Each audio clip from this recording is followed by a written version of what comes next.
to South Boston Speedway, South Boston, Virginia. Qualifying underway for the Sidewinder Racing Experience Race of Champions event. This is the open race. We'll take 3 cars tonight from the open, put them in the main.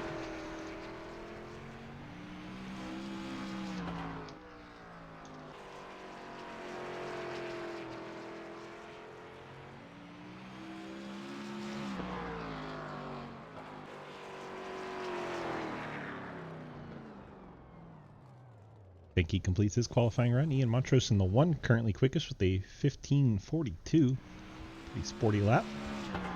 Daddy Dave crossed the line, completes his second lap. Remains just about 2/10 off. Scott Elston out on track along with Cliff Mullins.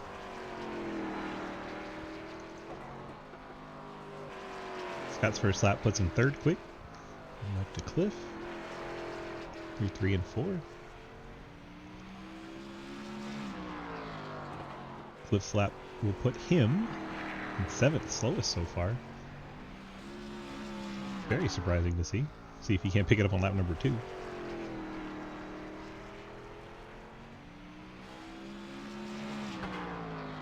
.9 on lap number 2 moves him above Matt Benke. Cliff will qualify 6th, and that is shocking. Out of the 37 car, he made the setup.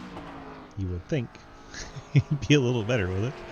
Scott continues to practice. Damon Nagel's heading out for his qualifying attempt. I think he didn't like his approach, so he's going to back out and do it again. See the 86 disappear and reappear.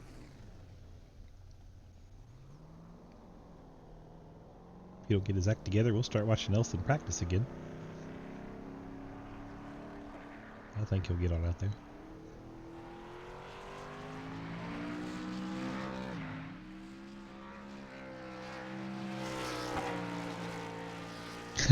Cliff didn't move his brakes back. That is why he struggled and wound up down there in 6th.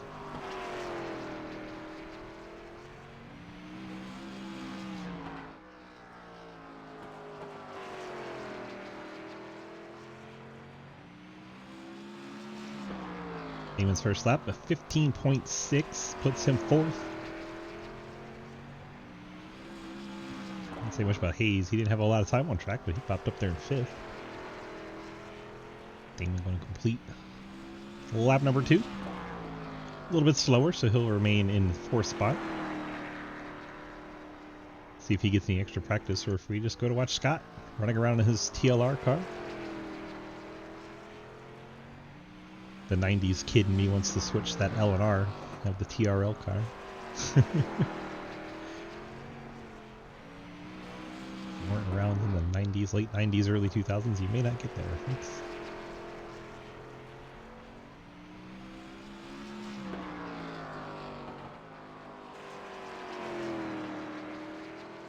Car on track. So we're just going to watch Scott for the next minute. And, well, hell.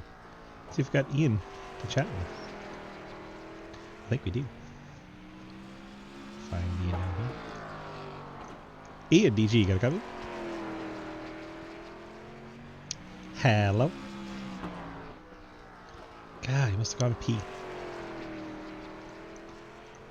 Cliff, DG, you got a copy? No. Oh, okay, good. Ian with the pee, so I'm going to talk to you. Okay. So you said you didn't move your brakes back, and that's why you ended up way down there in 7th. Would it be possible to come up to the field and get a top 3 spot? I'm going to wait for him to wreck. 10-4. I know it's going to happen. Just going to be patient and try to keep anyone that ends up behind you and hope you're in the top 3, I guess.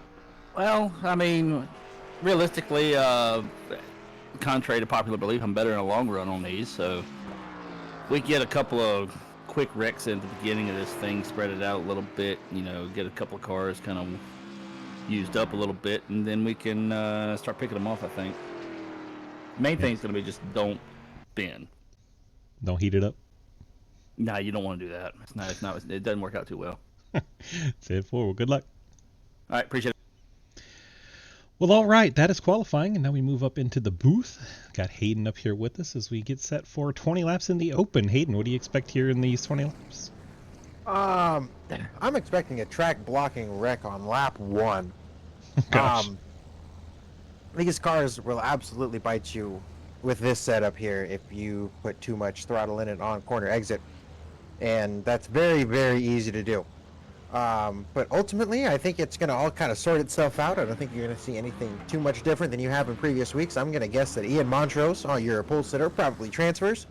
And after that, I think it's going to be really close. I'd love to see Dave Hoytsma finally transfer to a main event. I'd love to see, maybe Scott Elson, Dalton would be pretty cool. Quinn, and then it looks like we got Cody Cleaver and Ethan Evers jumping in last second as well. Those are in Maybe the those are just main. spectator. But Yeah, those are anyway, main.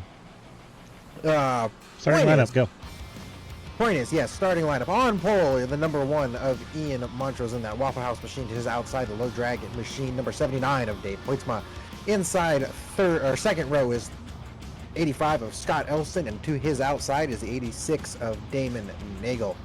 Inside third row is the 47 of the aforementioned Dalton Hayes, to his outside the number 5 of Quinn Newton, also in a low drag machine.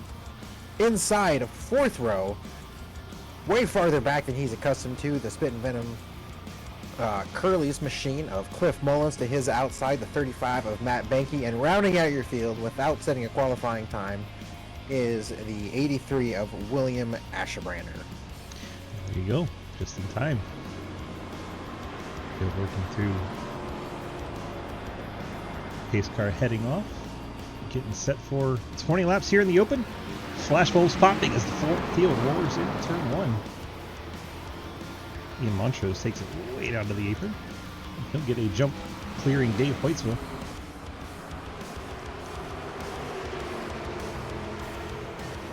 And we made it our first lap without a track blocking incident. Dave Hoytsma's going to solidly slide himself into that second position.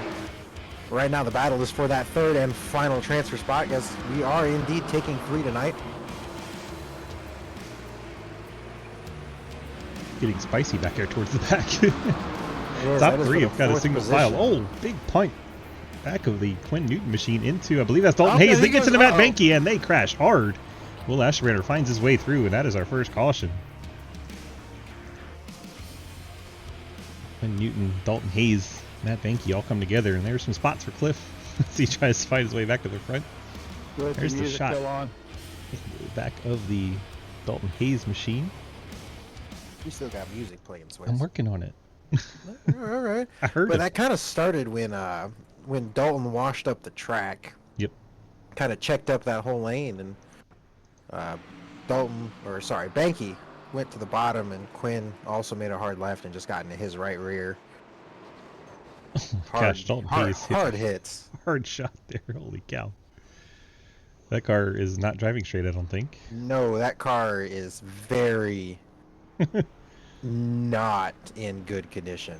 Very not okay.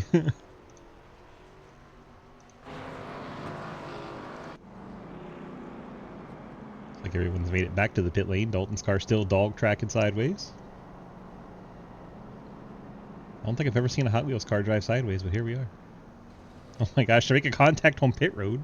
Quinn Newton and Dalton Hayes. Alright, well we had 9 to start this thing. 3 of them are now damaged quite significantly.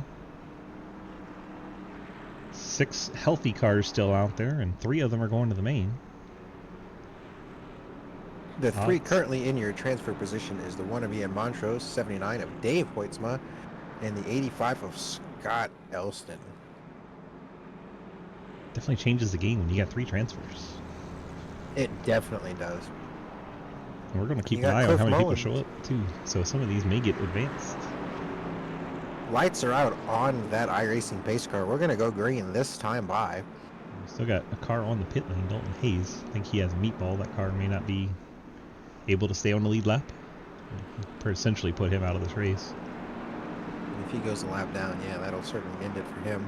Pace car makes the hard left turn. The square waffle machine gets a great restart. Is there any passing the yellow clear or what? Sounds like Quinn Newton's got passing under yellow here.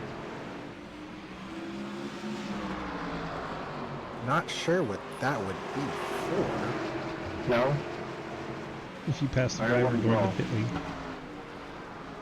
Oh, Daddy Dave's going to lose it. Nah, not Dave. Daddy Dave loses it in the corner. Ooh, this started out of turn 2, actually. Actually, hang on a second. This, Thank you, Cliff. so you got to go back a ways on this one. It's hard to do when you don't have a button. Damon got into the back of Dave in turn Coming out 1. forward. Kind of got him up the hill. He's squirrely down the backstretch. He loses it And into then, yep, just overdrives the turn 3 entry and backs it into the fence. It's hard to believe that one little bump so early on carried on that far around the track, but just goes to show you how much a short track race is more about rhythm than anything. And you don't know what that slide did to heat up the carcass of those rear tires too, going into that corner. And then as soon as you get taken out of your rhythm, it just kind of lose your Yep, all those things combined. markers and everything, and you end up in a trouble.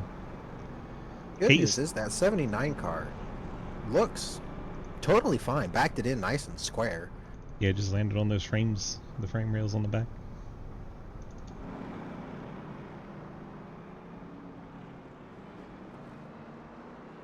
Seemed to have hurt his car too bad at all.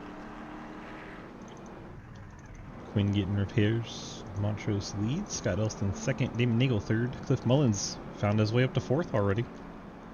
He's transferred on all of the asphalt tracks and even one of the dirt ones. He's had a real good SRX season. Matt Benke just hit the wall under caution.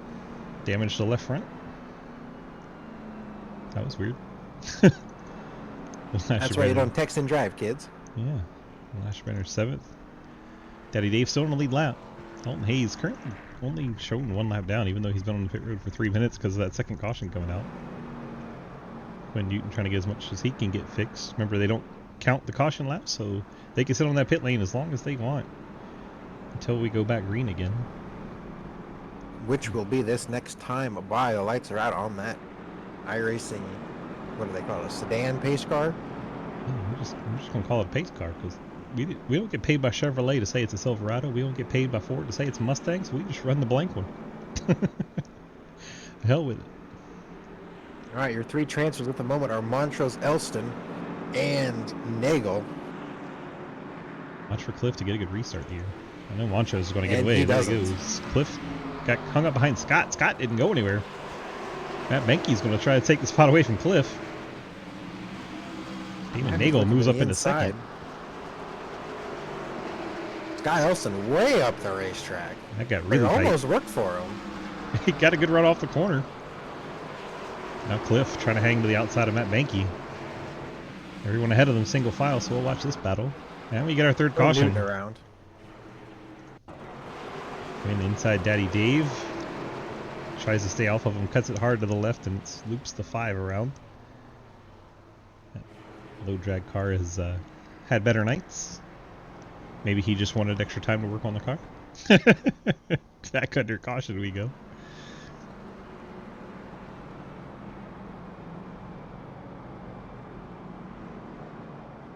This time Cliff gets an inside start. But he'll still be behind Scott Elston. Maybe Elston will be able to return the favor to Damon Nagel hung up on the outside.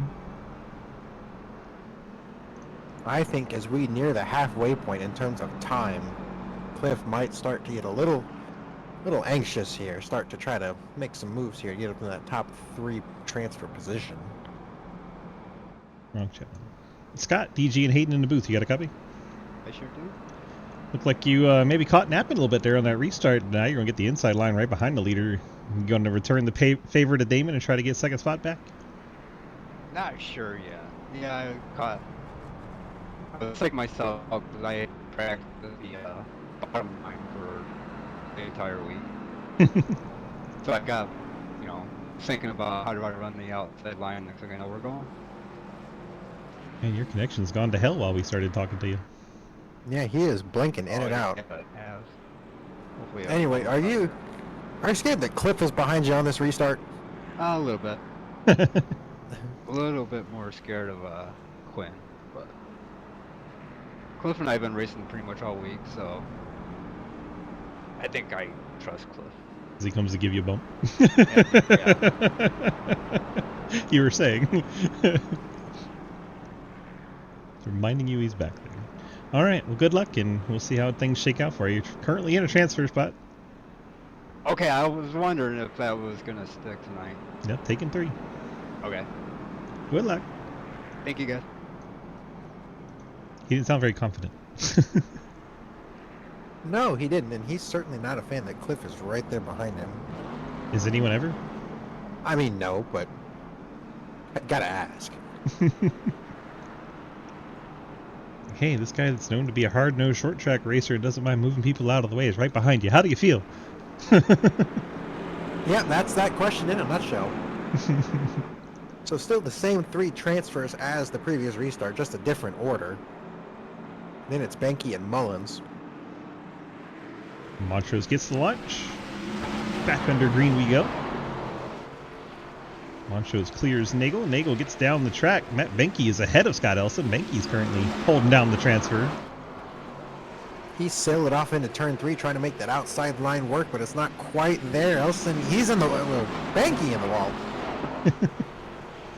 Elson all the way down on the apron trying to get that car to rotate. Couldn't quite clear Benke. Benke once again into the outside wall. Benke sailing it off into turn 3 once again. Can't get it to rotate on the outside lane, in the wall for a 3rd consecutive lap.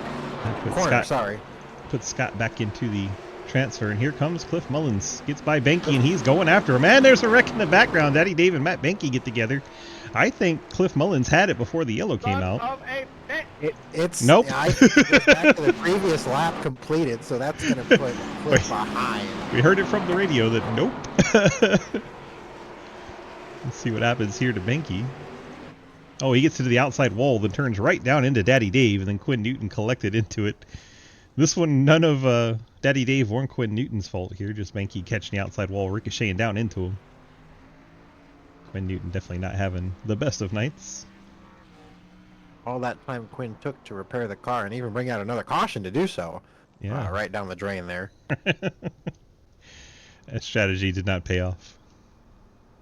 The, Yeah. the racing gods have a way of evening things out there. 5 healthy cars left. Quinn Newton getting repairs. Benke getting repairs. They don't get a quick repair in this series. They got to fix it on the pit lane. They can't take that quick fix and jump back out there. They don't get tires either, so they got to go the whole race, both in this open and in the main. They have to run the whole race on the same set of tires. No fresh tire strategy. You got to be able to save your tires. How hard is that to do in a car that doesn't want to turn? Oh, it's a pain in the ass.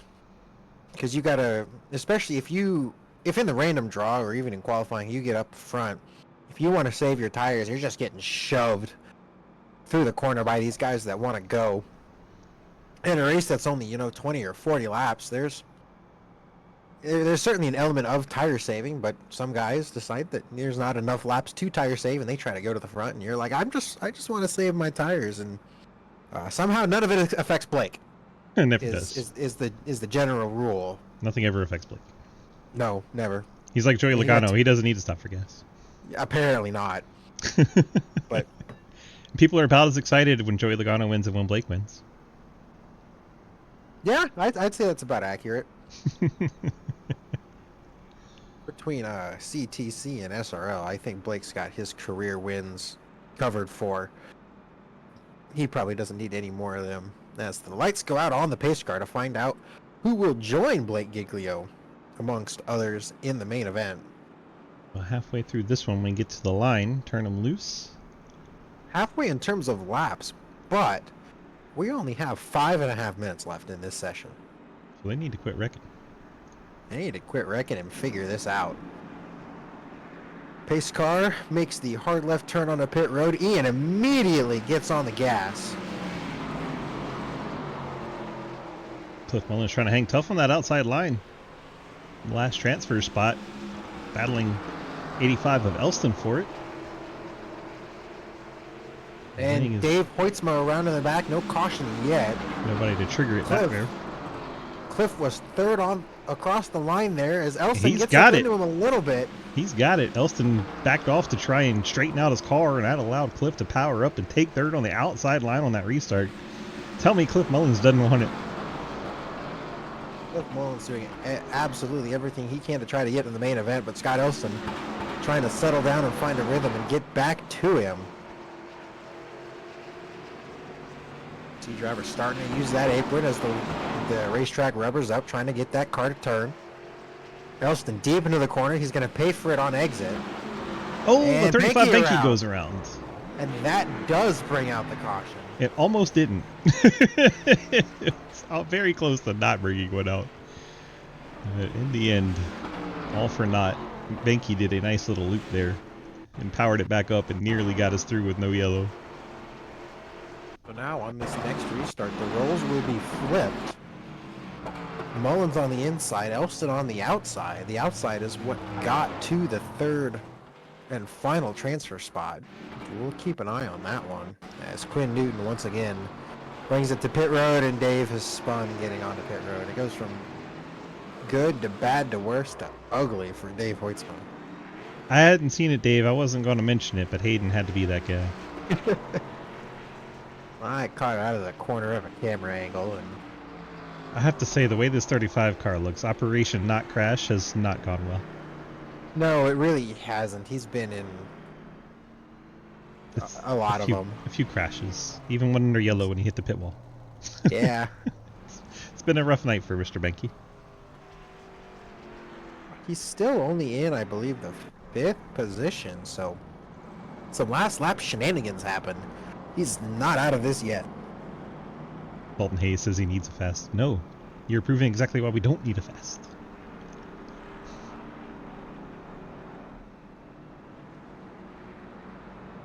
Short race like this, don't need a fast repair. I agree for longer big tracks. Cody doesn't apparently. So, Truck Series may not have one this season, but Short track or a big track? short tracks, I'm fine with no fast repair. But Cody is going to the big tracks, all tracks, the whole truck season. I think he's trying to do no fast repairs. Oh boy. Yeah, That sounds... terrifying.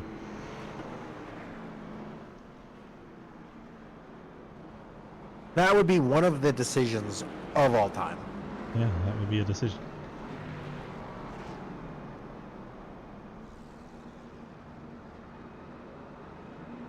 Right, well, as we hit 18 minutes in the session, 18 down, 2 remaining. The 25 minutes actually. Oh, whoops. We have 7 minutes left, folks. I'm looking at 20. Wow. Anyway, This Montro's still your race leader here. Been there all night long. Damon Nagel, Cliff Mullins. Damon needs to pick it up a little bit. The whole car link's Yeah. back on this restart. Gave Takes a off. ton of ground there. I think he just And wanted Dave to take puts second. Dave in the wall. It's the front bumper has come off of that race car. Quinn this Newton's time. crashing on the backstretch. He, I think, off F4'd. That looked like He Damon has Nagel's out of indeed. shape. Wow, Damon Nagel, and he collects Matt Benke and Will Asherbrenner. From a transfer position, Damon Nagel That is big. just all by himself. Collects Banky, does indeed collect Asherbrenner. Powers up, loses the back end, spins it to the inside wall, and then rolls to the outside and collects Benke Ooh. and Asherbrenner. There's a little opening on the inside wall just past the start finish line, and he backed it straight into that, and it shot him right up the racetrack. Openings are dangerous, kids. Well, that puts Scott Elston into transfer position.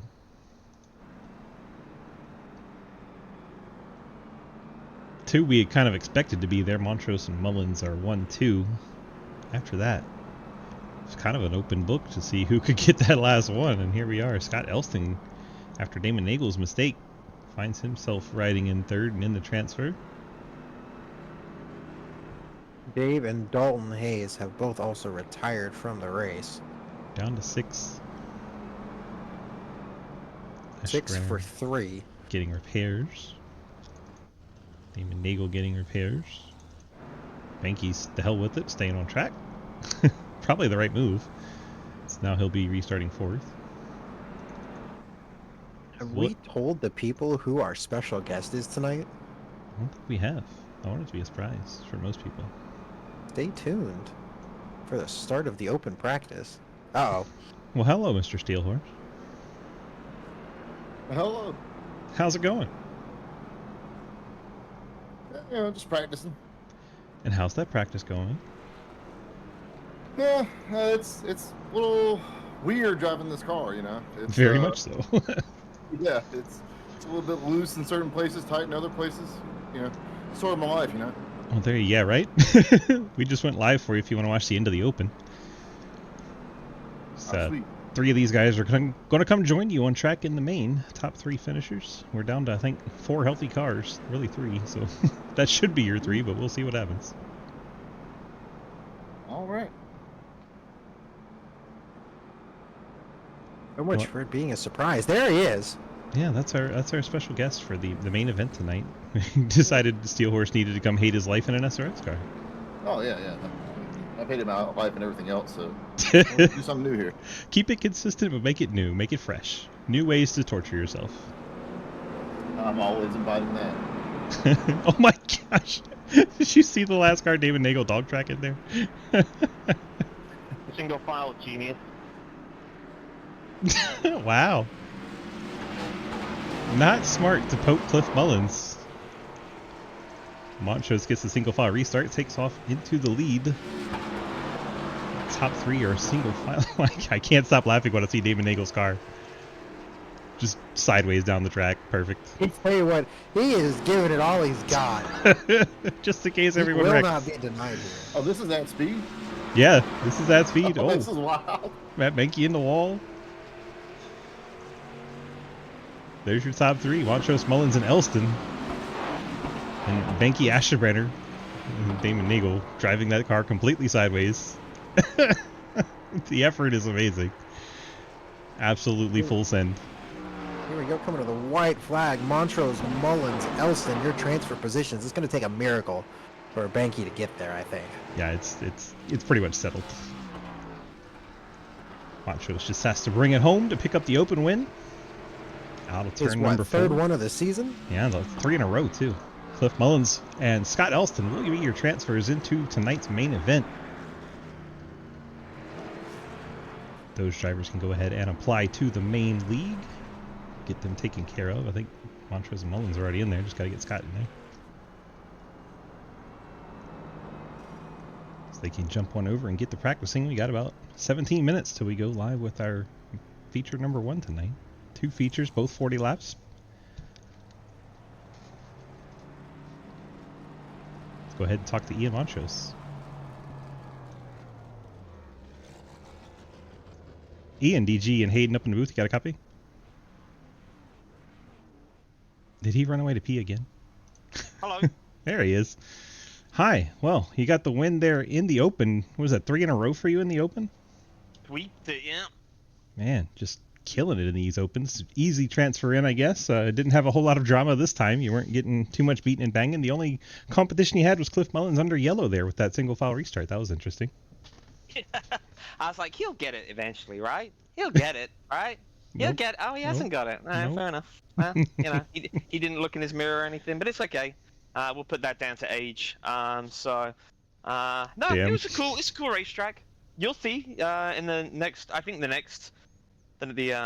main event will be pretty interesting. I think you'll see a lot more racing. Unfortunately, the yellows really stifled any racing, to be honest. So the moment it did go green, it was only because it was single file. But it's cool. It's a cool track, and I enjoy racing this car on it. It's pretty fun. So yeah, we'll see what we can do in the main event.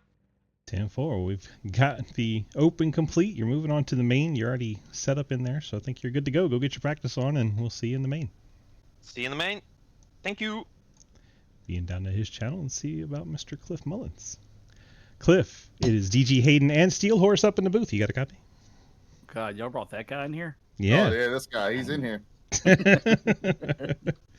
Well, we were just critiquing your driving style out there under caution, going double wide on a single file restart. How was that? No, I mean, he didn't get in front of me, so I mean, I was going to take every advantage I could right there. Fair enough. You bring it home in second. Didn't quite get the win there, but good enough to transfer. And how do we feel about trying to make up positions in the main? Hopefully I get to start out front.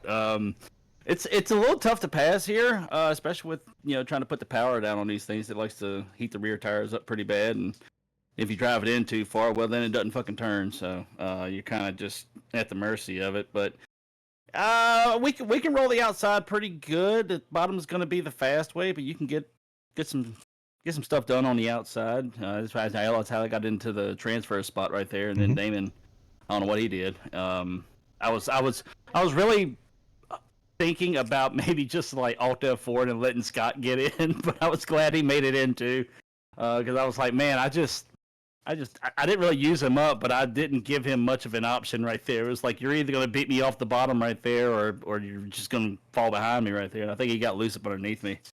He actually looked like he got tight, and then he pulled down to the bottom not to hit you, so he kind of was being extra cautious. Smart man. Yes, one guy you don't want to run off the track for sure. I just want to see you and Steel Horse go at it. I hope you get side by side at some point. We probably will at some point. Shit, be great. All right, well, congrats on that P2 in the Open. We'll see you in the main. All right, appreciate it, bud. Cliff Mullins in the 37. Now we go find Scott Elston in the 85. Scott, DG, Hayden, and Steel Horse up in the booth. You got a copy? I sure do. How's it going, guys? It's going well. You got a transfer. How excited are you? Pretty excited. Is it your first one It's this funny. season, or did you get it on dirt? I can't remember. I got the first one on dirt. There we go. So your second transfer of the season. This one you did on asphalt. That had to surprise you some. Yeah, it did. And especially, I think it was you that I told earlier in the week that Sobo is my worst track on the service. You did say that, yeah. Yeah. Here you are, transferring into the main on that Sobo. I said the same thing to Damon. I said, go figure, the worst track, for me, is the one I transfer on. Now you get to do more of it. Maybe you'll get better by the end of it. Who knows? Maybe. It'll be good practice if nothing else. There you go. Well, we'll see you in the main event. Good luck, sir. All right, thank you guys. Scott Elston in the 85, our final transfer tonight. Now we'll let Steel Horse go get his practice in. Well, he's going to turn him loose in about 12 minutes in the first feature. It's a random draw for qualifying, so good luck, sir. Hopefully we'll see you up front. Heck yeah, buddy. Slide him up in the drivers. Well, what'd you think of the Open, and how do you think that sets up for the main? I think what you saw in the Open is probably a lot of what you're going to see here in the main event, short of Blake Giglio running away with it. But it's not too different from Montrose running away with it as well. But with more cars in the main event, I do believe you will see a track blocking wreck. I made the prediction for the Open, and it didn't happen. So I'm making it for the main. Are you making it for the main hoping it doesn't happen, or are you hoping it does happen? Can I say both? I want my prediction to be right, but I also don't want a track blocking wreck because I don't want to be in a track blocking wreck. That's fair. What if you cause the track blocking wreck, but you're not blocked by the wreck? That's tricky. We're going to have to go to the Wheel of Fortune to figure that one out. Sir, I just want to let you know you have a 1.57 safety rating. You need to get that up before the end of the season. Darn. Who are you predicting not Blake Giglio to win this? Lucas Hoytsma. All right. Lucas has struggled this season in the SRX season. Hasn't been going his way for sure. Very fast guy on the short tracks, though, so we'll see if he can get it figured out. Who do you think should come broadcast with this? Ooh. That's a very solid question. What are our options? Anybody in driver chat that's not in the main. Anybody in driver? Well, let's take a look at who we got here. Let's get this right bucket of fuck off the racetrack. I guess Damon? Asherbanner? There's Asherbanner. Yeah, there's Damon. I think that's it. Ooh, Quinn. Quinn Newton could be Yeah. fun. Yeah. Let's pull Quinn up here. See if he'll... I like the idea of Quinn Newton. Quinn, DG, and Hayden in the booth. You got a copy? Oh, hello. Hi. It was certainly a struggle out there for you in the Open, but we have a proposition for you. Okay. You want to hang out and broadcast in the main? Not really. That bad?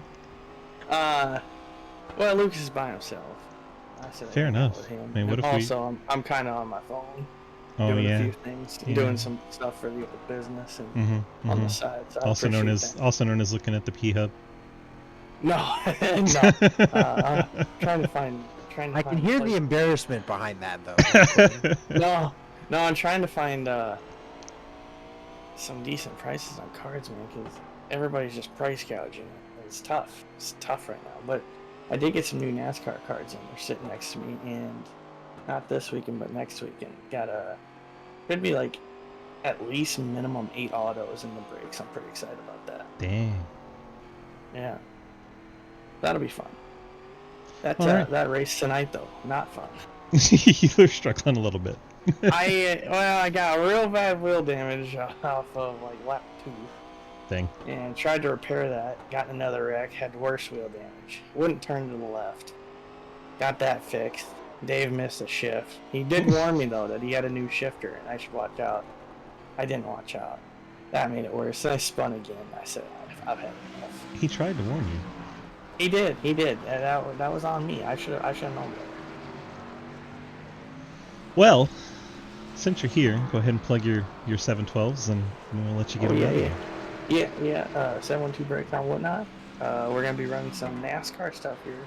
Yeah, 4 boxes of Donruss sitting right next to me, so we're probably not gonna run this weekend due to the holiday and stuff like that. But next weekend, be on the lookout and run 2 boxes of Donruss, a box of Prism, and a box of Kron. Like I said, it's gonna be could be on average about 8 autos and I don't know, 3 or 4 memorabilia cards, if not more, plus a bunch of numbers. So come hop out. The drivers will be up in the buy it now. You can buy your favorite driver. Send me offers. You can always send me an offer on a driver. But yeah, the downtown inserts are back in the Donruss, so you can get there's 10 of them. So come try for downtown. All right. Thanks for that. And get on down there with Lucas and keep him company. I appreciate it. Thank you. Hayden's trying to figure out how to get all those cards that he's talking about. Hayden will I'm collect trying to figure out anything how if you tell him it's a collectible. That's not true. It's fairly true. You bought a fucking jar of dirt. Well, okay, listen, you see. Tell me It's I'm not wrong, okay? It's not dirt, so It's- you're wrong. It's track asphalt, basically like dirt. It's just asphalt. Right, Not just but, any asphalt. It's but no crumbled sort of asphalt, so it's kind of like dirt. I feel attacked. Truth hurts. So Hey. does tight race cars. Hayden, there's a limited edition Waffle House car behind you. It has an error. It has square waffles. Wait, where? Let me look. Where? I'm fucking slow. I can't figure this out. Oh, well, Cliff was 7th and he transferred, so you ought to be okay. Good times. Oh, this is gonna be shite.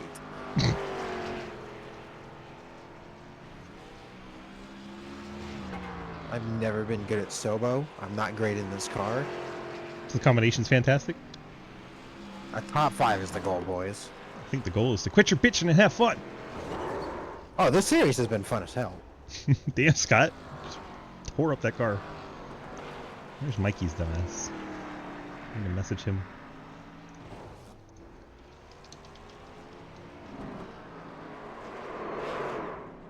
Gotta have Mikey to make it entertaining, right? Oh, you gotta have Shrek. Gotta have Shrek wreck his own teammate. Ethan's like, no, don't bring him. Is it an SRL race if a Delta Prime driver doesn't wreck his teammate? Right?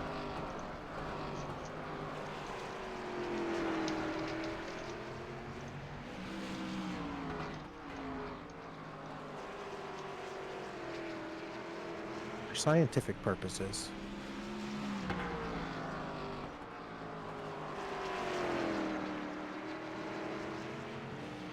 Alright, there's the announcement. Hopefully folks will show up.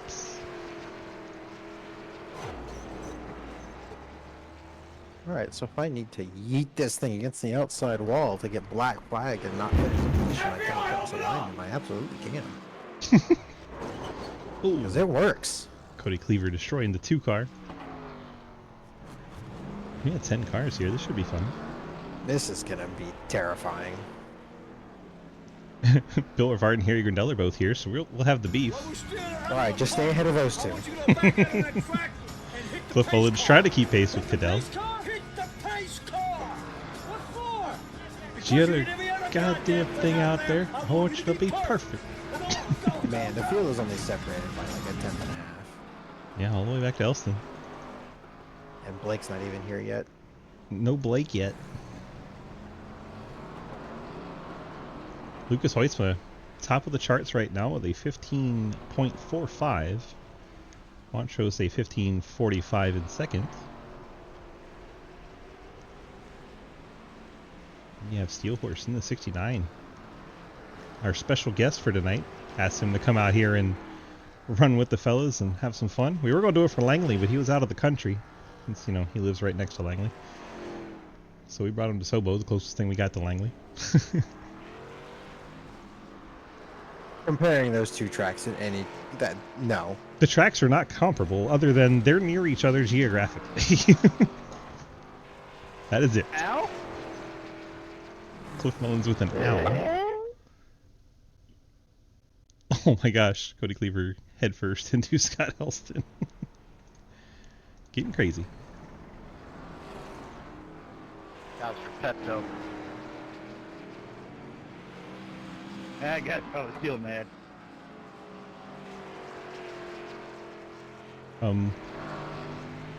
I don't know what Ethan Evers did, but he's now top of the charts. I Oh, he's wall riding. That's what he's doing. yeah. I told you you can do it.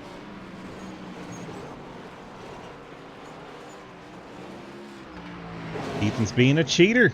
Now I see why you got joking.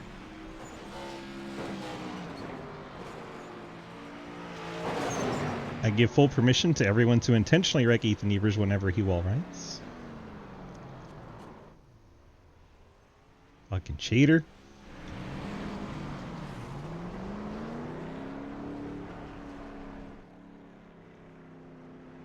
Stop cheating.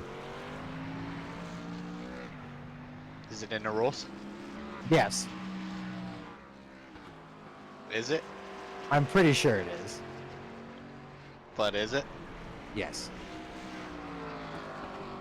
All right, doesn't- all right, Cam West. It doesn't help that that entrance is there. Do you really want to be Cam West? I'm better. No, You don't think so? you're exactly the same right now. Wall riding and saying, "But is it a boost?" But is it? That's 1,000% Cam West right there. What a cheater. It doesn't even work. It clearly does. You're the top of the board. Oh, am I? Yeah, Yes. Oh shit! that's how we know you're cheating. I didn't even look at the time. Qualifying is on strict, but you're random draw anyway, so that's not going to matter. Yeah. There's Blake Giglio registered for this Well, session. it pops up a meatball anyway, so Dang. Yeah, you get to do it once, basically. You can do it once. yeah, it's a Hail Mary kind of thing. Aiden, were you naughty? Ethan, were you naughty? Uh-oh, Lucas is on to us. Hayden did it too. We got some damn cheaters in here, Lucas. No. This is ridiculous. It's Damn not, I'm cheaters. just fast. You wouldn't be fast if your life depended on it. You're not even fast at Talladega where all you can do is hold the throttle down. Oh! Oh, I definitely am faster. I don't know what you're talking about. I am super speedway champion, buddy. Yeah, I'm just trying to piss you off so you might actually drive good tonight. Yeah, that's not gonna happen. I've been hit by Bill Rivard. That complete his collection for the whole series? Bill Rivard, more like Bill No Regard. Wow, I like that. If he was in driver chat, I would tell him he had a new nickname. I came up with that on the fly. I'm proud of myself. Uh-oh. He heard you. That's fine. I'm I'll place it. Oh my gosh, hey, extra dead. You know what? I'll say this. At work today, I said I was It's going to 2 go seconds, home and 1 die. second, and your story's over. I said I was going to go home and die, do a race, and then go die again. In that order. And in that order. And they were like, well, you'll have to, like, resurrect. And I'm like, that's fine. Like, my dead corpse has more talent than some of the people in this session. And that's the end of Hayden's story. Kicked everybody out On to the broadcast. Let's bring in William. Hi, William. That's a cool stop. Hello. Hi, how's it going? I just want to say hi since you were there. I apologize in turn one in advance. Enjoy the race, sir. I don't. You're welcome. All right, let's get the starting lineup for our main event tonight. It'll be 2 feature races, 40 laps. Shit's rigged. And then we invert it. And the guy they did not want to see on pole, Because he's the points leader. This Blake is for fun Giglio. anyway. gets the pole. I'll manually yellow. Blake I don't consent. it's a random draw pole. Ethan Evers will start second in the 8 car. I have no practice. Hayden Ball was rolled off in 3rd. Lucas Weiss will start at 4th. Ian Montrose will roll off 5th. We got Steel Horse out here. The 69 of Jonathan Cadell. He's out here to have some fun with the champions of Season 10. We have Cody Cleaver here into 2, starts 7th. Harry Grindell will roll off in 8th. Scott Elston will start in 9th. Cliff Mullins will roll off 10th. And Bill Rivard, he will start 11th. 11 cars here in the main event tonight. We took 3 from the transfer.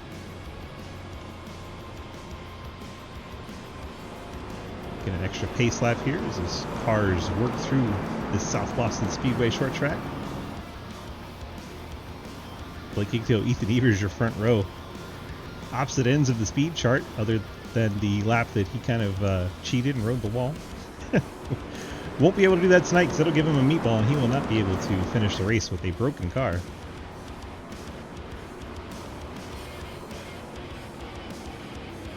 Pace cars in, here we go. And Hayden already spinning. Hayden Lowell wasted no time throwing that away. That was quick. Hayden couldn't even get the thing started.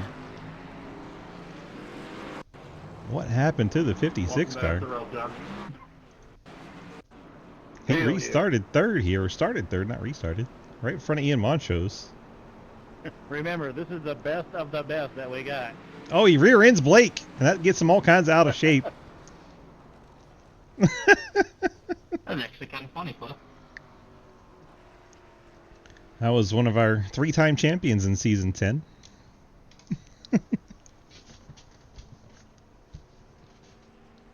Hayden comes down for repairs after that. Well, that was a start. Even the scoreboard's not happy with all this. Let's clear that out. How much damage do I have? There you go, we'll go with that.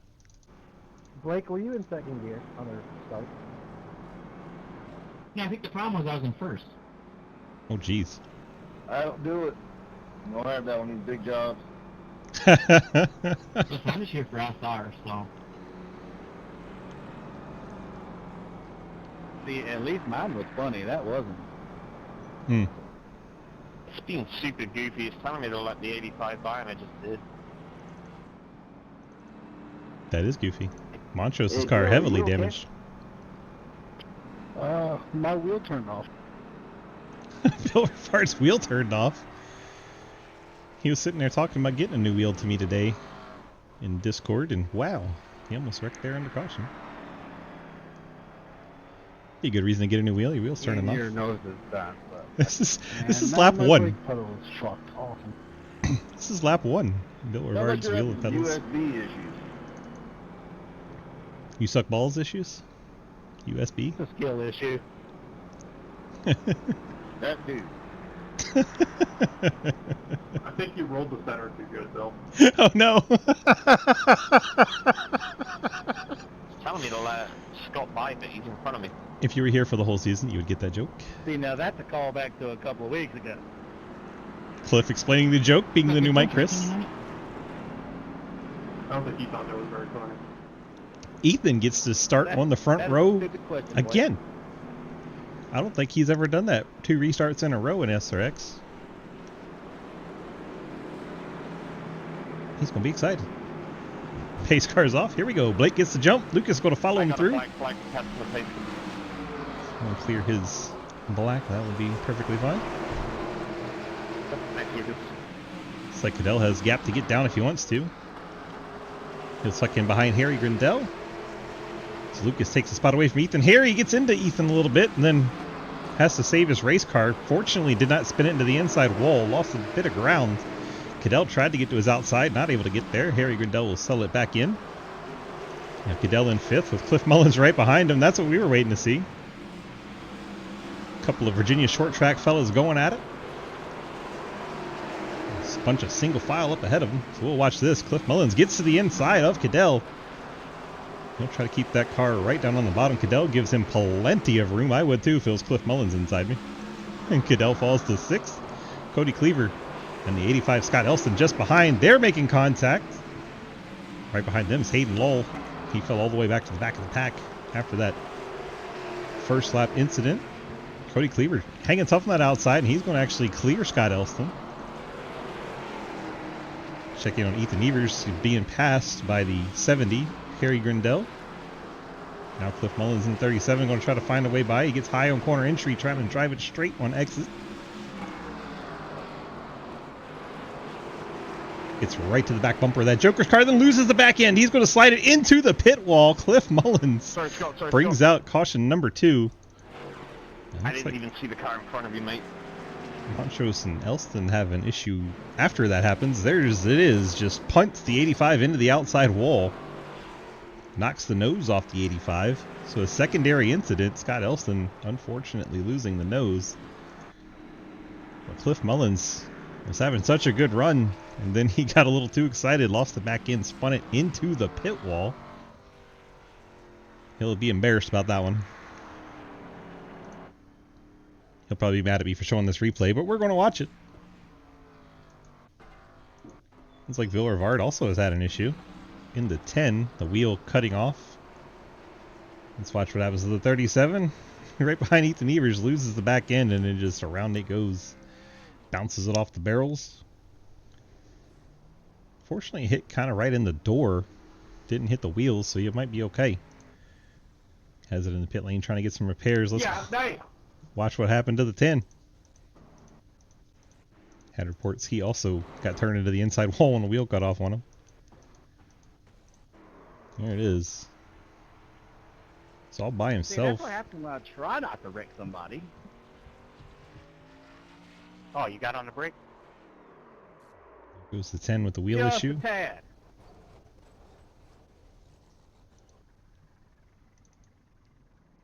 I have a bunch of cars taking repairs. Montrose, Elston, and Mullins, along with the 10 of Bill Rivard, but he may be done. It says car dead. Use your leader, Blake Giglio. Kind of takes all the fun out when the random draw puts him on pole. Blake, all he really has to do is start both races to be your champion. This is the final week of the SRX season. Blake had a significant lead coming in here, and 28 points is the max you can score, and he was close to 50 ahead, so just by starting these races, he should be able to lock up the title. Lucas would have to win them both if he doesn't, and then hope for really bad luck for Blake. Essentially, you'll need Lucas first and Blake last in both races, and hope that 11th place is far enough back, but Bill Rivard's already out of the race, so the worst he can do is 10th now. And I think that's pretty much locked it up for Blake. Blake leads Lucas Heitzman, two of the best on the short tracks and in SRL in general. Harry Grindell there in 3rd. Ethan Evers still 4th. Cadell is 5th. Cody Cleaver 6th. Hayden Lull 7th. Ian Montrose 8th. Then Elston and Mullins on the pit lane. I think we're one to go here. Just check the pace car if it'll show us. Yep, lights out on the pace car, so we'll get guys coming off the pit lane to rejoin the field. Field stacks up 2 by 2. Hayden, Elston with no nose, and Cliff Mullins. I think Bill is back out there when he's shown 5 laps down. There's no way to get a lap back when the caution laps don't count. Blake Giglio gets a big jump on Heitzman. Here comes Harry Grindell, Ethan Evers trying to get into the fight, and Cadell.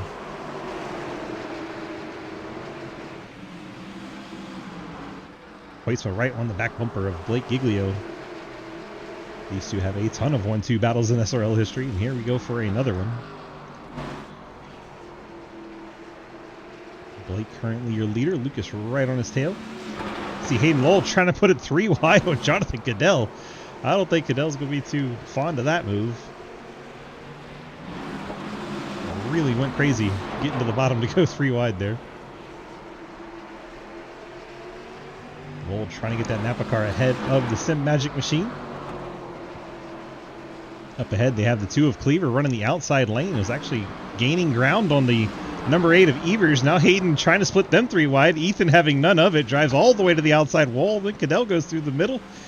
I think 5 cars all changed hands in the one end of the track there. Fantastic racing here at South Boston with 30 to go. It's just all behind the top 3. This is 4th all the way back to 10th.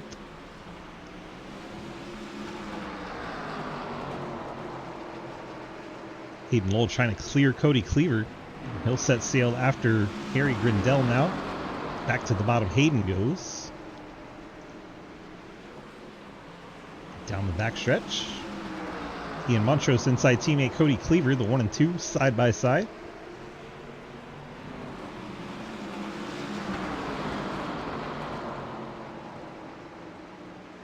Drivers nice and quiet all of a sudden. They're really focused.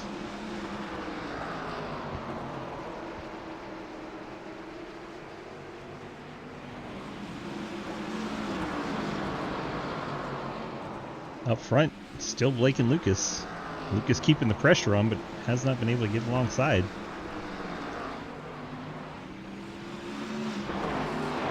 There's your top 3. Giglio, Hoytsman, a little bit of gap back to Harry Grindell, then 2 seconds back to Hayden. Hayden has Montrose, Cleaver, and Cadell, Evers, and Elston all lined up behind him. Cliff Mullins riding around with that damaged Curly's machine. He's hoping for a caution to get some more damage fixed up and catch back up to the field. Right now, the way things are going, everyone's singled out a bit. Doesn't look good for the opportunity for that caution, but he would start second on that feature number 2. Should he keep it this way? May not be such a bad thing. There's Lucas trying to put the pressure on as they lap Cliff Mullins. Make it around the 37 safely. That's unfortunate for Mullins because getting your lap back is damn near impossible when you have caution laps not counting.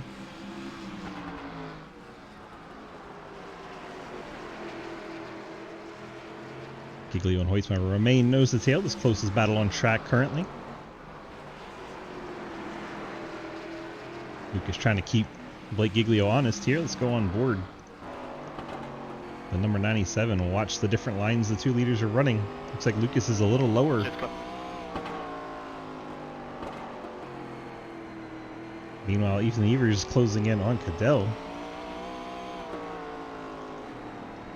Closing in right on him. If you don't know Cadell, he's Twitch channel Steel Horse Live. Awesome fella out of Hampton, Virginia area. If you don't follow him somehow, make sure you get on over there and do so. He agreed to come out here and run this race with us and have some fun. Glad to have him out here with us. We hit halfway here in feature number 1. Ethan Evers applying the pressure.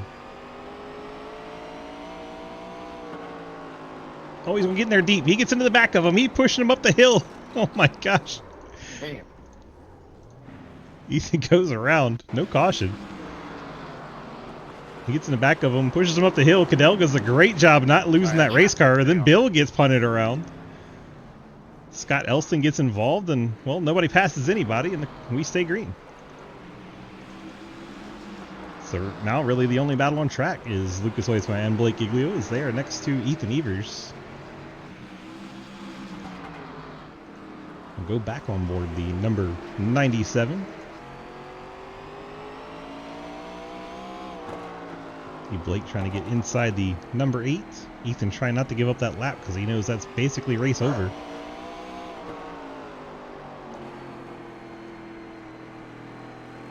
Ethan goes that lap down. Cliff now goes 2 laps down. Bill Rivard's on the pit lane. How's Lucas Hoytsman getting up the track a bit? Good. Making contact with Ethan Evers. You heard him apologize profusely. Dog going crazy over there. Sorry about that. Blake still leads Lucas. Now about a half second between them after that contact. Harry Grindell still rides 3rd. About a second back. There is Hayden. Ian Montrose currently 5th. Cody Cleaver in 6th. Cadell runs 7th. Scott Elston in 8th. have Ethan Evers 9th. Evers scored 1 lap down. Cliff Mullins scored 2 laps down, and the 37 runs 10th, and Bill Rivard had wheel issues once again. Car back on pit road. That's how they run with 10 to go. We'll keep it here now with this race lead. That is your gap. Just under a half second between Huisma and Giglio. Blake, if he gets this win, will definitely be your champion. At that point, there'd be no mathematical way for Huisma to catch up, even with the race still to go.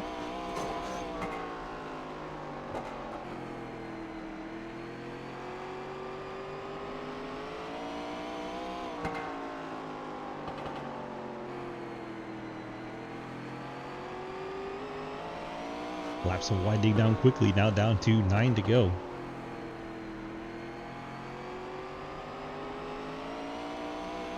About a little over a 15-second lap around South Boston.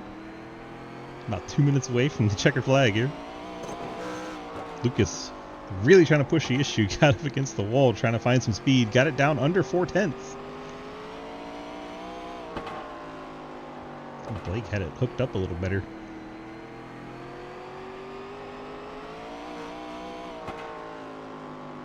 1 and 2, Lucas can kind of gain on him.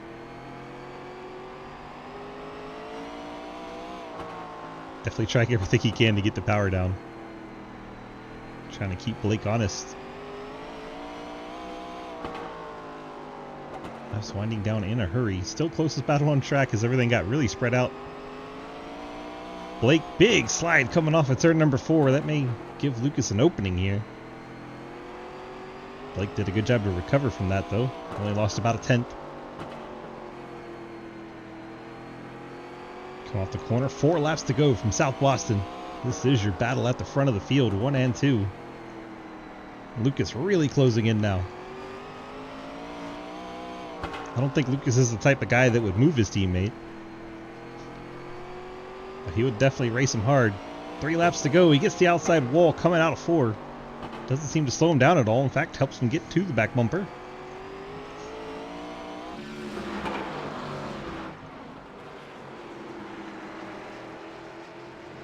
Out of 4 will be 2 laps to go.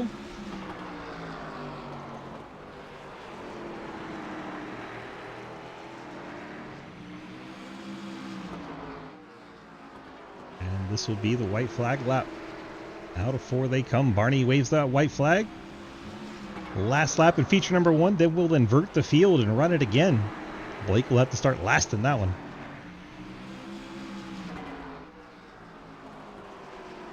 Giglio off turn number 4 will come off, see the checkered flag. Blake Giglio wins feature number 1 at South Boston. Final week of SRX, he wins feature number 1. He will start last in feature number 2. And we'll see if he can make his way through the field and repeat. Blake Giglio, Lucas Huisma, Harry Grindell, your top 3 in feature number 1. Let's get our interviews rolling, starting with the 16 of Giglio. Blake, DG, you got a copy? How's it going? It's going well. You picked up the win in feature number 1. What do you got to do to come from the back now in feature number 2? I know passing's a bit of a premium here. Yeah, it's gonna be tough. I think like 4 of us are the same pace, so I'm glad we were able to win, get the good draw, and win the first one. Hopefully there's some luck on our side here in the second, and we can go for the sweep here. But I think we did lock down the championship. So. I was going to say, with that win, you have definitely locked the championship. Nobody can catch you now. Congrats on that. We'll celebrate a little bit more later, but just in case you don't win and quit early, we'll go ahead and let you know. You definitely won the championship now. Congrats on that. How does it feel to be champion of the champions? It definitely is. I feel like, I don't think it's obviously the competition in this race is the hardest, right? It's the best of the best. So it definitely feels good to win the championship in something like this. And these cars are different, they actually, I feel like, take a little more talent than a lot of other cars that, we race. So I think it's a lot of fun and feels deserving to win a championship like this. 10-4. Well, congrats on it. Enjoy it and see if you can't come from the back and be a double feature winner here tonight again. Thank you. Blake back down in his chat. Cliff says it sucks to drive. Why did it suck to drive? Because it took like every bit of fucking arm strength I had to get it to turn. After you heard it, or like the whole time? No, after I hit the barrels. So I didn't know you got that much damage because you hit it like right in the door. So I didn't think it'd be too bad. But you bent the steering, I guess. I guess it hit the right front and just towed it to where, like, instead of me turning to, like, let's say, I don't know, 10 o'clock to get it to rotate through the corner, I was having to turn it down to about, let's say 7. Jeez. Well, definitely a difficult climb there, but you get to start towards the front now in feature number 2. What do you got to do to hang on to your track position? I hope Blake wrecks. Or you might help him do that? I mean, if he tries to pass me, yes. 10-4. Give us some action here, feature number 2. Good luck. All right. Appreciate it. Cliff Mullins in the 37, giving us a quick chat since he said it was hard to drive. Let's go find Harry Grindell in the 70. Harry, DG, you got a copy? I've got a copy. Well, you brought it home on a podium spot. Didn't quite have the speed of that Lucas or Blake fella, but looked like you had a pretty solid race out there. Nothing too much to write home about. Very calm, controlled, and quiet. Yeah, I mean, I kind of kept pacing for a little bit, and then my right front tire wore off, and then I fell off. Yeah, no, not much really happened. I put it in the text chat. I feel like a 44-ton truck would have better steering feedback than this does. I had no idea what the front end of the car was doing at any point during that race. I don't even know, because the tire stats reset as we came through the warm-up. So I don't even know how bad my right front tire was. And the ironic thing is I couldn't even feel how bad it was, because I didn't know if I was actually understeering or if I just hadn't put enough wheel in it yet. That's crazy. So it was awkward, and obviously Lucas and Blake, they're good, so things like that really don't affect them. But yeah, I was struggling with that. Good news for you, though. You're gonna, if you want to repeat as a podium finisher in feature number 2, you get to pass Bill Rivard to do it. Oh, great! That's gonna go brilliantly, I'm sure. I'm sure there'll be nothing that happens. Absolutely nothing wrong can happen. Nothing at all. All right. The things that could never go wrong, that is top of the list. Congrats on your P3 podium there in feature 1. See if you can't repeat in feature 2. We'll try. Harry Grindell in the 70. Let's go grab Lucas in the 97. And he wants his chance to chat with us. Lucas, DG, you got a copy? Hey, yo, what's going on? Not a whole lot. We got about a minute left here to talk about your first opening feature there. And, well, let's put it to you this way. Feature number 2, you're going to start ahead of Blake, and your job is to stay there. Yeah, as we know, at this point, he is a lot better at getting through fields for whatever reason. Maybe I'm too nice. Maybe I suck at it. I don't know. But I can't do it as well as he can, so I expect him to get ahead of me. I'm going to have to try to learn from this first feature, see what I can do to get around him, maybe. I don't know. We were both pretty evenly paced, and it's so hard to pass here, but that was a ton of fun. I think that's the first time this season I finished a feature with a 0x, so I'll take that. You have had a rough time, so you had to be pretty excited for an SRX race that went well for you. Definitely. That was a ton of fun. I mean, what was it, like a 25, 26 lap run or something like right there? 30? Yeah, I don't know. It was awesome. It's nice green flag run, and now you get to start in the back and try to make your way to the front. Pack the patience, and, well, we'll see how you get along here. Yeah, it's going to be rough. That's my guess. All right, good luck. Thanks. And that wraps up our warm-up time and our interview times. Hello, Ian. Straight into feature number 2, and apparently Hello, friend. Already getting a lineup set up here. Always a pleasure, Cliff. Always a pleasure. All right, let's line them up and do feature number 2.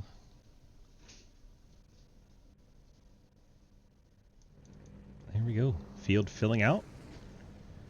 Let's set your lineup for feature number 2. It's presented by our friends at Labor 12, awesome rock band out of Lubbock, Texas. If you haven't checked them out, please do so. LaborXII.com or anywhere you find your music. We got Bill Rivard in the 10 GTA Grand Theft Auto's car, starting on pole. Waiting for Cliff Mullins to get his happy ass out on track. There he is. In the Curly's Guns and More, Pinnacle Trailer Sales Machine. Ethan Evers will roll off 3rd in the Joker Mobile. Scott Elson, the TLR Machine, will roll off in the 4th spot. Jonathan Goodell in the 69 Sim Magic car, he'll roll off in the 5th spot. Cody Cleaver in the 2. He'll run into the back of Scott Elston and start 6th. Ian Montrose, his teammate in the Waffle House car, will start 7th. Hayden Wall, the Napa car. It'll start 8th. Eric Grindell in 9th. Lucas Oisman and Blake Giglio in the tail of the field as we do an invert from feature 1 to feature 2. So the finishing positions of feature 1, we flip the whole lineup. Blake Giglio's going to win, don't say anything. No one's gonna say.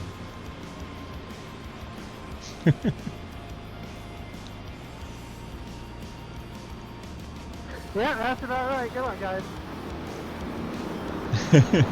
Pace car leads them into turn number 1. Blake Giglio locked up your championship in race 1.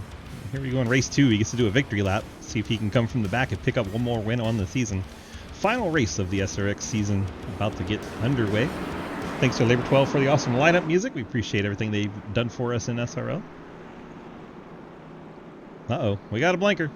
Cliff Mullins with a brief disappearing act. Bill Rivard gets us underway in feature number 2 tonight.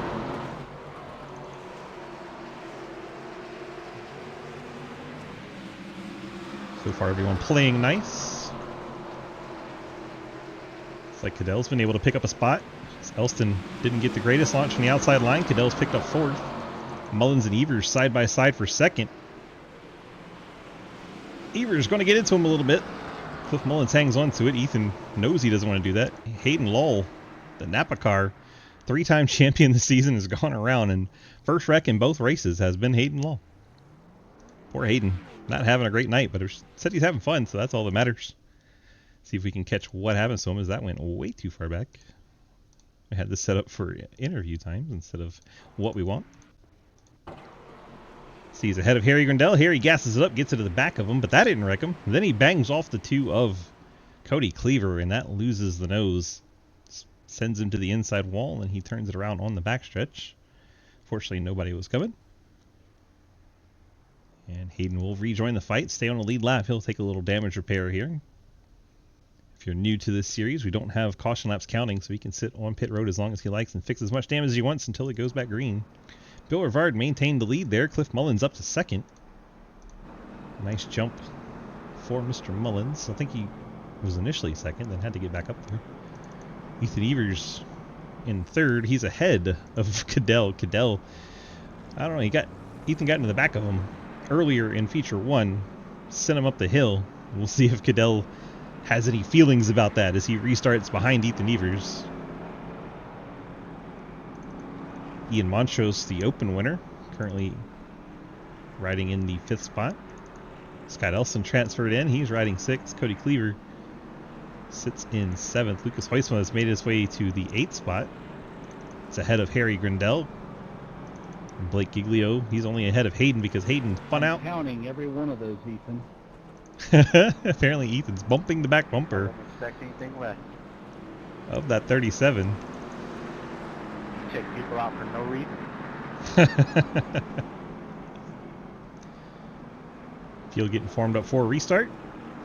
Let's see how that outside line gets along. It's pretty good short track racers out there. Cliff Mullins and Jonathan Cadell on the high line. There goes the pace car. Bill Rivard gets us started once again. Cliff Mullins hanging in there on that outside lane. He gets up the hill a bit though. Bill Rivard's going to be able to get away. Cliff has to check up to knock down the wall. Here comes Ethan Evers in the 8 machine, trying to take away 2nd on the inside line. Uh-oh. Looks like Scott Elston was heading the wrong direction there. He saved it, but Hayden once again involved in something. If I came down there, I'm sorry. Oh, it was Ian Montrose. What happened to Ian here? It's like a little bit of a crowding situation. Got Ian pinched down a little bit, and he tried to stay off Cadell, turned the car down to the inside, and it spun him out. And then Hayden Lull just plowed into him. Did his best William Ashterbrander impersonation, the Warthog, plowing into the 1 car there. Bill Rivard, Cliff Mullins, Ethan Evers, and then Cadell, Cody Cleaver, Scott Elston, Harry Grindell, Lucas Heusman, Blake Giglio. They've each moved up 2 spots thanks to those 2 incidents. Have Hayden Lull and now Ian Montrose getting repairs and falling out of that lead pack for their track position. Have to go to the tail of the field. Not a lot of laps ticking by just yet. The second one usually takes a little bit longer as these drivers, I don't know, they have to drive up through the field instead of starting at the front. It makes things interesting because they have to make passes.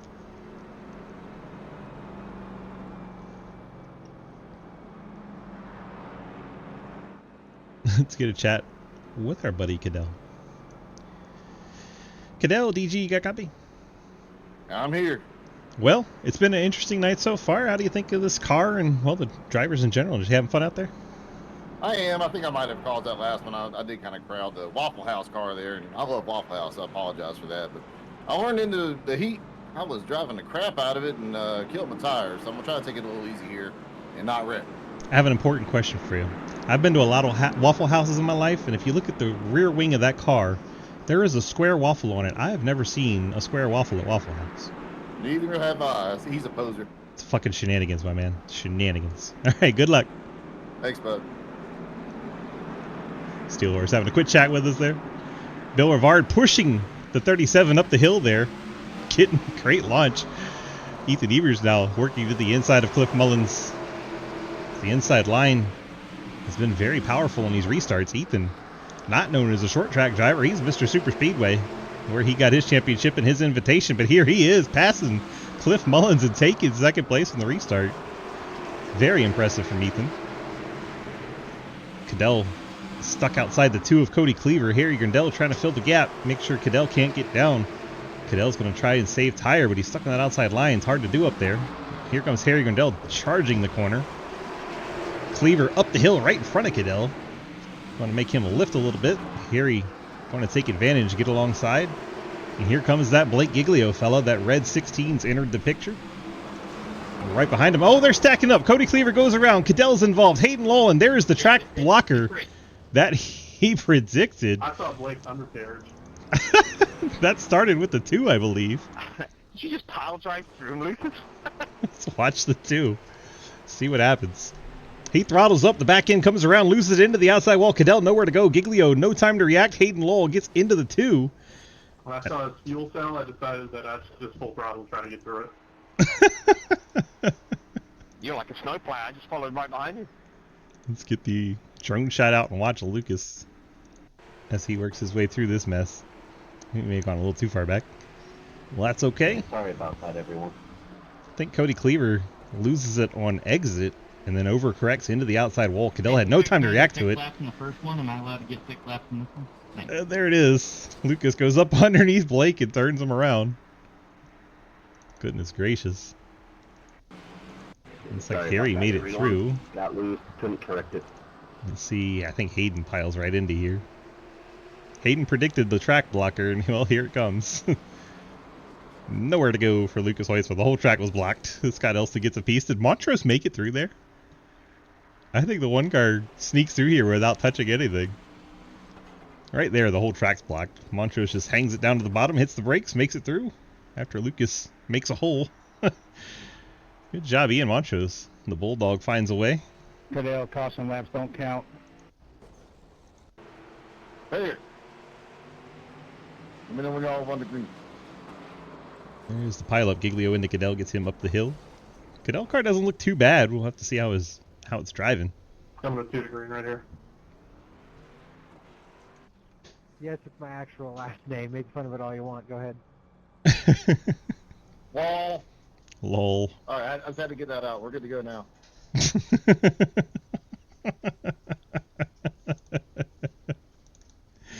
Scott Elston, Jonathan Cadell, Cody Cleaver on the pit lane along with Hayden Lowell and Blake Giglio getting damage repair.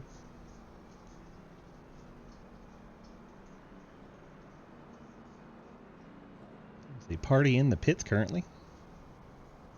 One to green. Here comes your 1 to green. Lights out on our pace car. Everybody needs to gas it up and get out of the pit lane. The 56 machine will not be exiting the pit lane. Oh, it's toast. It is. It is done. There's the report from the 56. How was it out there? You had a few laps in this feature and a lot in the first feature. I was in every wreck in this one, so it sucked. But the first one, it's just tight. It don't turn. 10-4. Pace cars off. Here we go. Back green flag racing. Bill Rivard and Cliff Mullins lead us into turn 1. Harry Grandel, Ethan Evers right behind, and then that Lucas Hoytsma fellow found his way into the top 5. Bill gets clear of Mullins. Ethan Evers still side by side with Harry Grandel. Harry keeps it throttled up on that outside line. He's putting on quite a fight with Ethan Evers here. Ethan gets in the back of Mullins, loses the back end, slides it up the track. Here comes Blake Giglio and Ian Montrose into it. Cadell bounces through there. And we have our 4th caution. That one was Ethan Evers. Been having such a good night. Lost the back end there. I think he got in a little hot. Got to get on the brakes harder than he wanted to, and it lost the back end. It's the only thing worse than spinning by yourself is wrecking Cliff Mullins. That's what he was trying to avoid.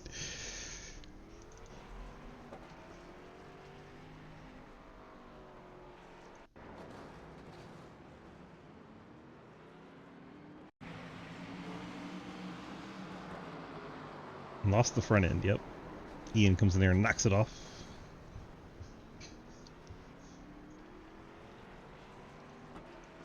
It might be bad luck for you. You've been in every wreck since I talked to you.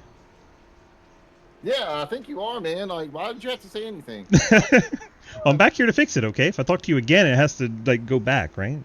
Right, right. Okay, we'll go with that. And if it gets even worse, I'm not sorry. Oh, yeah, okay, yeah. All right. Sit here and drink. That's the perfect thing to do to these, really. I mean, if you're not having fun, why do it? Right. And just so you know, you made contact with the Waffle House car again, so I think there's something there. There might be. They need to start serving beer at Waffle House, though. Beer at Waffle House and no square waffles. No square waffles. 10-4. My son eats square waffles, but Waffle House doesn't have them, you know. All right, well, good luck. Oh, yeah. Jonathan Goodell in 69, letting us chat with him there. See, several cars on the pit lane getting repair. Even Blake Giglio is down in the 16. Ethan Evers is on the pit lane getting damage fixed. The 1 of Montrose, the 2 of Cleaver, 69 of Jonathan Cadell, Steel Horse Live. Gotcha. It's been so much yellow that Bill Rivard has been able to hold the lead this whole time. He's trying to do a Blake Giglio impersonation and go wire to wire. Blake led the whole first feature. Fuck you, Swift. Wow. What the fuck did I do? Only reason I'm leading is because of cautions. It's true, but you guys say it. I mean, Won't agree. honesty is like one of my best qualities, okay? And Dalton wants to know how much time. Mm-hmm. Let's find if the 56 is still hanging around. I think he dipped. Yep, he dipped, so I can't tell you.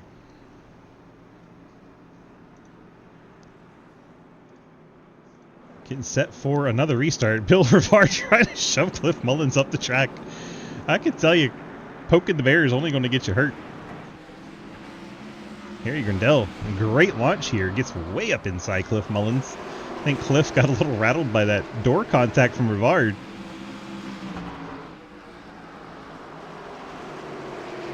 Cliff going to have to work hard to try and hang on to this track position. Harry gets a little bit wiggle out of the turn 4 exit, and that's going to allow Cliff Mullins to get most of his car back ahead. So if the yellow comes out, and now he gets the whole car ahead. Cliff back to second. Here comes Blake to the outside of Lucas. I'm at the bottom of 1 and 2. And 5th caution is out as Cleaver has gone around. Why did that take so long? My wife does every night. Wow. Well, thanks for the call out, Cody. Cody says I'm at the bottom of 1 and 2, and he waits. Got him.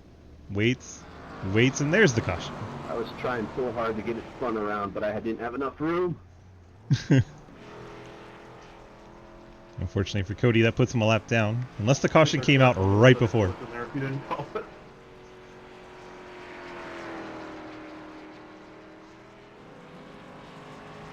Cody's 2 cars seen better days.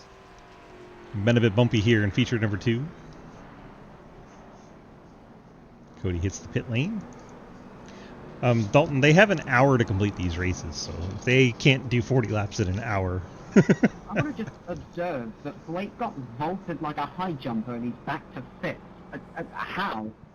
By not going down to fix damage. Probably because he passed the other cars. He is Kyle Busch. Okay, he doesn't need to do anything and he'll get his places back. Cadell, that's horseshit.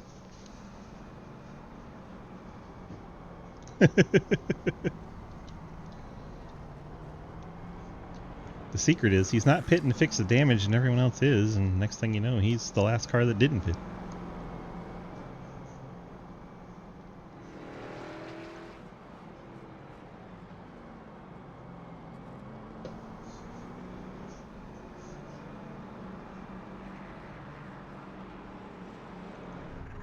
Cadell getting the damage repair on that Sim Magic machine. Peter Green. Cody Cleaver. Ian Montrose still trying to get the square waffles fixed. Yeah, I think.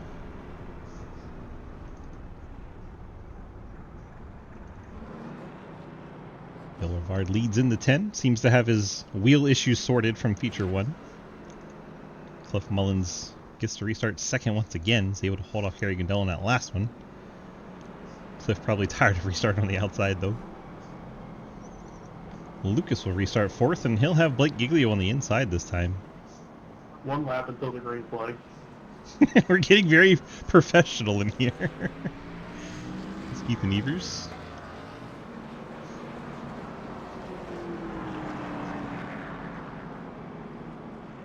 Restart 6th. Scott Elston 7th. Cadell 8th. Cody Cleaver in 9th. And Ian Montrose still in the lead lap in 10th. Going all the way to the top of the wall here.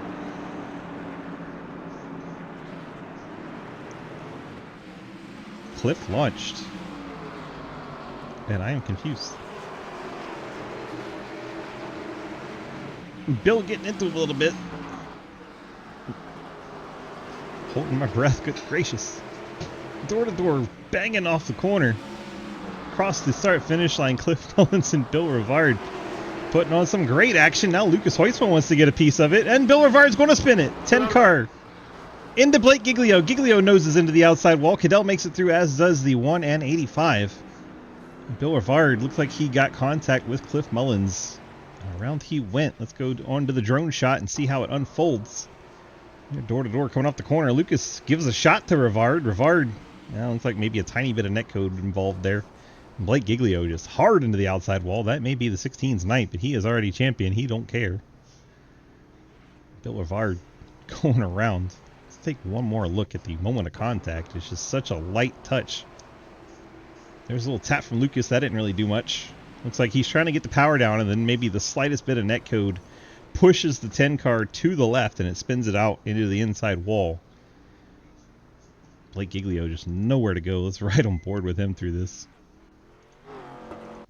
So he's riding 5th behind the kamikaze machine of Harry Grindell. There goes Rivard to the inside wall, right up the track into Giglio. Blake just nowhere to go, no time to react. Tough break for the 16. Let's see how our buddy Steel Horse gets through. Right behind Elston. Our special invitation driver this week.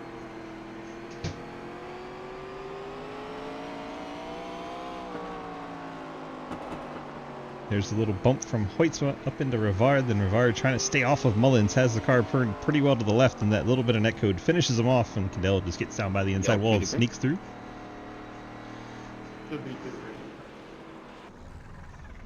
Cadell getting more damage repair. Cleaver still getting the repair. This is going to be like the repair simulator here. Hayden Lull's car is out. He'll finish 11th here in Feature 2. Montrose getting repair. It's like 4 cars that have not been on the pit lane. Those are Cliff Mullins, Lucas Hoytsma, Harry Grindell, and Bill Rivard. But Bill, now back in 9th. Surprised he didn't come down. Everyone else behind him did, so he could have come down for free. Checked out that right front damage. I guess he feels like it's rolling fine. He don't want to come down and lose the track position. 1 to green. There's the 1 to green. Drivers start to head back out. Gotta wait for the green light at the end of pit lane so you don't get black flagged for exiting a closed pit. Blake rejoins the race. He's still on the lead lap. And they actually put the nose back on, and doesn't look as bad as some of the other cars, so Blake might be okay despite that really hard hit he took. That 16 car might be alright. We get the restart. Cliff Mullins is in the lead in the 37. Curly's Guns and More. As Lucas Hoytsma trying to roll the outside in that 97 Labor 12 car. Kamikaze Renault. Harry Grindell trying to get inside Hoytsma. Cliff's going to lose the back end right at the front of the field. Tripped all over his own cock, and there we go. 7th caution is out. I only say that because that's what Cliff would say. Then he gasses it up and doors Lucas. I don't know if he thought Lucas got into him. Let's go back and take a drone look at this. I don't think he did. May have been slight contact there. Let's watch again.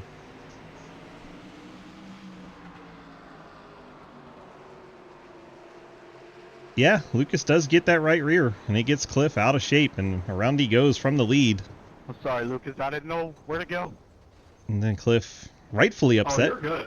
smacks into the left front corner. He just felt like he was wrecking forever. Cliff deservedly I didn't like the way upset there. Lucas said that, Ethan.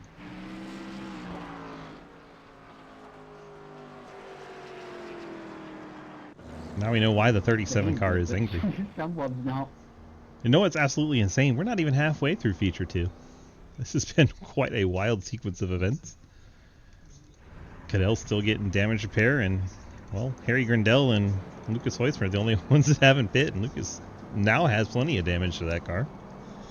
Yeah, Cliff gave it to him right back, didn't he, John? Gave it right back to him. There is Steel Horse chilling, getting damage repair. Everyone's still in the lead lap. According to our tickers, there goes Giglio. Blake locked up the championship in race 1. He's just taking his victory lap, and that car almost looks brand new. He's had so much time to work on it. It's actually impressive with how hard he hit in that last wreck. Dial up Cliff is probably a good time for that. Cliff, DG up in the booth. You got a copy? Yep. Well, sir, I hate to ask you about it, but what happened there under the caution? Or with the caution? Looks like you got contact to that right rear quarter. Yeah, that's what it looked like. And then I guess the rear kind of broke traction. It's kind of hard to hang on to from there.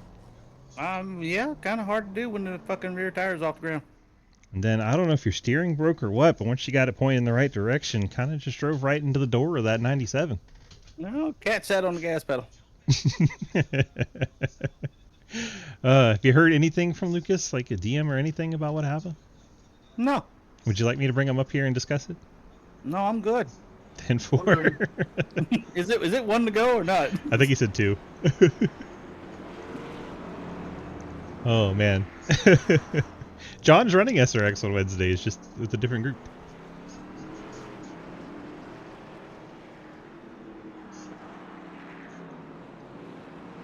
Alright, 1 to green.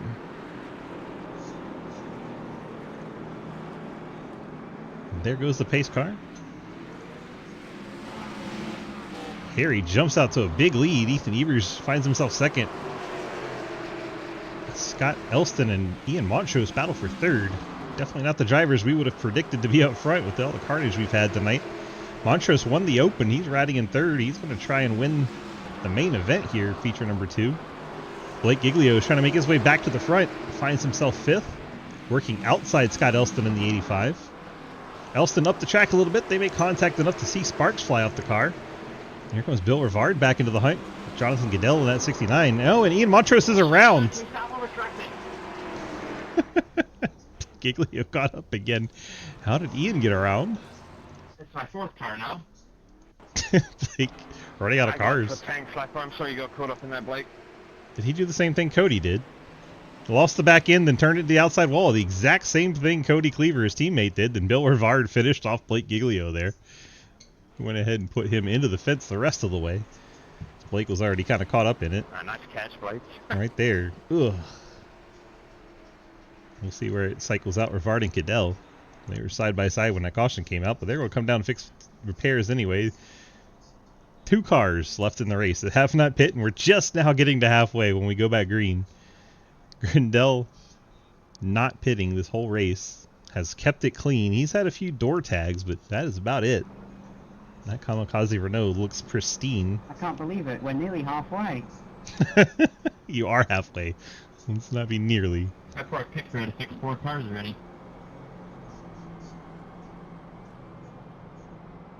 It's like Cliff Mullins has retired to 37. Thank you. I was just wanting to make sure I got off the track.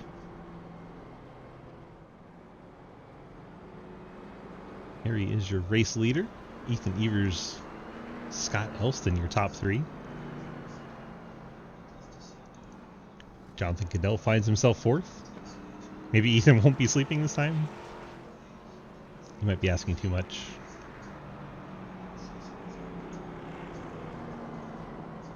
Cadell's car almost looks brand new as well. I don't want to jinx him. Cody's Cleaver car does not look new. Montrose was just in that wreck, and his car's looking a lot better than it did when he pulled it down anyway. This is the joys of having no fast repairs. You have to come down and fix as much as you can and head back out. Are y'all 2 degree? Like, Coming to 2 degree. Thanks up. appreciate Steel Horse coming out and racing with us tonight. Optional. Blake has 5 minutes of optional. Goodness. Looks like the 97, 56, and 37 have all retired out of this one. All 7 race had like 20 minutes of optional.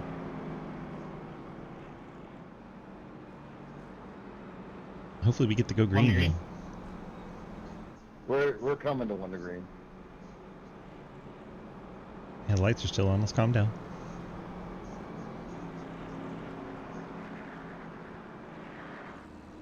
Poor Cliff. You're leading the damn thing. And you get turned.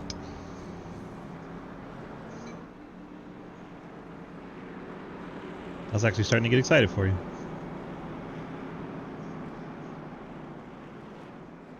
Oh yeah, 1 degree, 1 degree.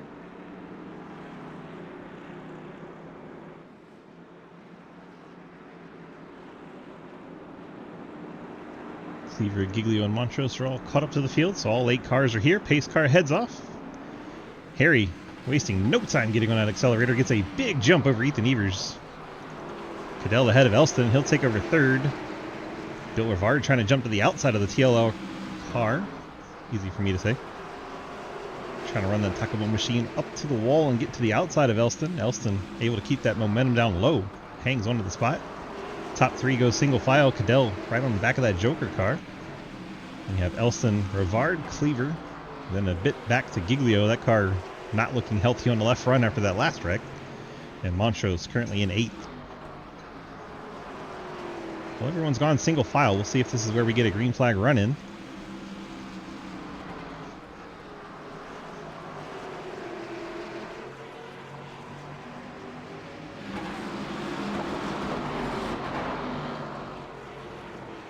Elston and Rivard, the closest battle on track. Cody Cleaver right in there as well. Rivard trying to roll the outside here and get position on Nelson, and he does.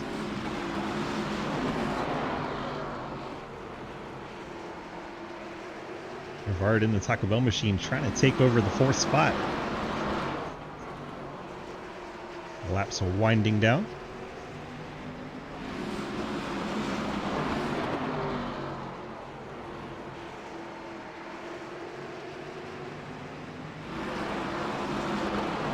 Has Cody Cleaver trying to get to the outside of the 85. The rest of the car is still single file. It's about a second between Harry Grindell and Ethan Evers. And Jonathan Cadell about a half second. Now down to 3/10 behind Ethan Evers.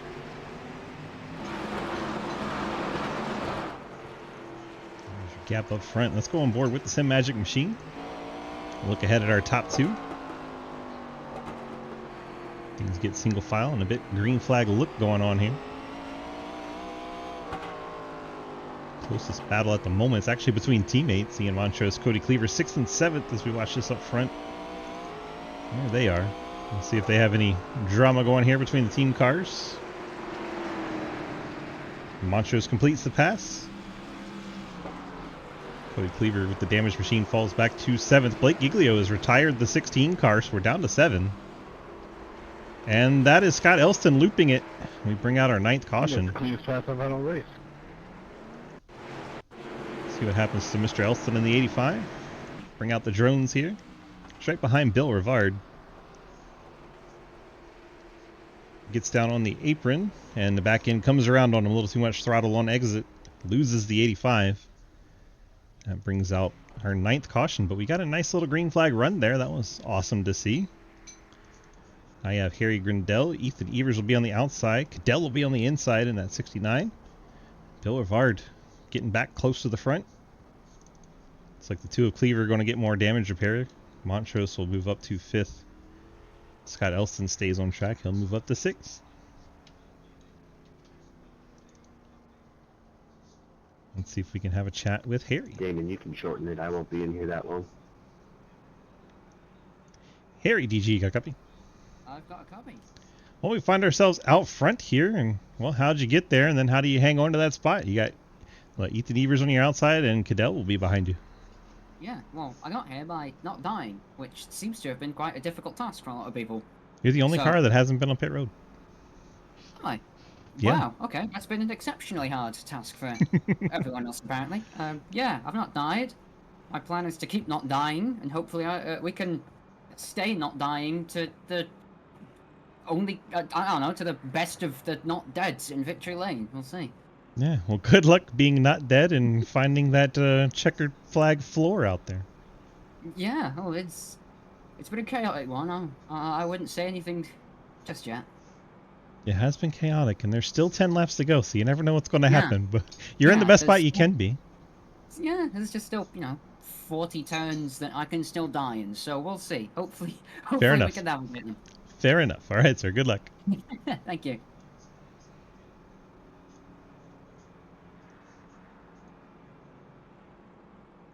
I didn't know where to put Harry because his team all left him. Let's bring in Ethan. Ethan, DG, you got a copy? Yo, what up, my brother? You see, I talk a lot of shit about you, and you're running second. I need to talk more shit about you. No, that's just because everybody's wrecking. Exactly. And it's worked out for you. So far, it seems like your advantage has been not wrecking with everybody else, but we're about half a lap away from green. What's your strategy here on the restart? Not wreck like everybody else. 10-4, good luck. But we're probably got the broadcaster's curse, so thanks, I appreciate it. You're welcome. These boys and their broadcaster curses. Harry Grindell and Ethan Evers going to lead us to the green. Pace car is off. I suspect Harry will go pretty quickly, and he does. Ethan Evers gets a little bit of a missed shift there, it felt like, and Jonathan Cadell gets to his inside, trying to take away second from him. A little bit of a door bang there, and Cadell looks like he's about to clear to go to second. Ethan Evers really drove it in hard there on the corner, and he about lost it. Bill Rivard's all up into him, and that'll bring out the caution. That's got cars going every which way. And Bill Rivard just kept getting into him. Let's go ahead and look at the drone shot here. I think Ethan was struggling to get off the corner, and Bill Rivard wanted to go. And that did not work out in Ethan's favor. There's the first bump. That got him all kind of sideways. There's a second bump, and then Cleaver gets Rivard. And once Cleaver hits Rivard, it really shoves the 8 around, and I think that took about all but 2 cars. I believe Cadell's the only one, and Harry Grindell up front to avoid that. There's 2 cars. We'll see if Scott made it through there. Scott was behind all this. And there they all go to the inside, and Scott does make it through. So there you go. 3 cars made it through. Harry Grindell, Jonathan Cadell, and Scott Elston. 3 cars survived that one. Bill has made so many friends, yes. Sir, you can't drive through people. It doesn't work. Dude, I tapped him. Come on now. So that's what I was going to ask. What was it like from behind the wheel in your perspective? What did you see when that all unfolded? I mean, he started getting loose. I tried letting off, and then Cleaver touched me, and then it just sent to everybody. Yeah, well, you know why he got loose, right? Well, yeah, I definitely tapped him. Come on now. That'll get you loose. I mean, Ethan's been banging on my back bumper all race, so Sounds actually hot. under caution. So Sounds hot. Oh, Are you having fun? oh yeah, definitely. Now that my wheel's actually working. Yeah. Hey, you think we'll be done in like what, 20 minutes? I got a mid-Ohio race I gotta go to. Hopefully. And Cliff said you rolled the center better. Oh, I definitely did. Fucking wheel. Okay. Good luck. Thanks.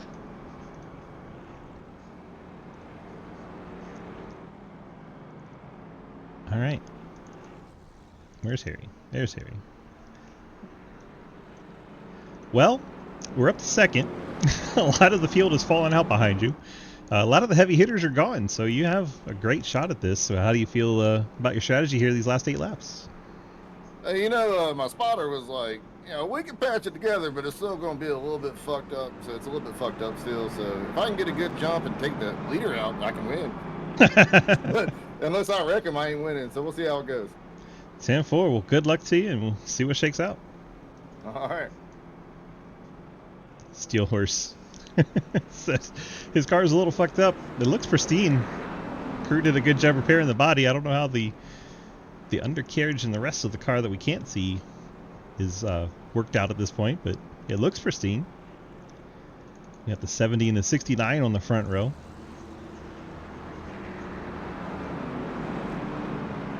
Lights out on our pace car. We're going to get a restart here. Just 8 laps remaining. Hopefully everyone's been having some fun tonight. We go into recruiting mode next week. Get started for season 11. A lot of the schedules are out already. The rest of them should be out pretty soon. Looks like we're going to have 11 series. We go to a single file restart inside 10 to go. And there goes Harry. Gets the jump. Cadell tries to keep pace. Montrose going to try to put it in on Scott Elston on the inside. He gets plenty of position on him. And Montrose will clear to third. Nice move by the Waffle House machine. We'll see if Cadell can't run down Harry Grindell. Gap's about 4/10. We'll ride on board. Watch from the Waffle House car. Riding in third. See the different strategies and lines that they take. Ian, very low entry. Diamonds it up a bit through the middle, then keeps it low on exit. Steel Horse just a little bit higher. And Grindell even higher than Montrose. Montrose gets to the inside. These two had contact earlier in the race. Cody Cleaver's a bit out of shape in the background, but there it is. He and Montrose through to second. There are no fresh tire options, so that was all on pure pace. Then Cadell gives him a shot in the corner, it looked like. Gets to the inside. And they make their way down the backstretch. Montrose drove it in hard on that top lane. He's going to heat up that right front. Cadell keeps it to the inside. Cadell's going to spin it.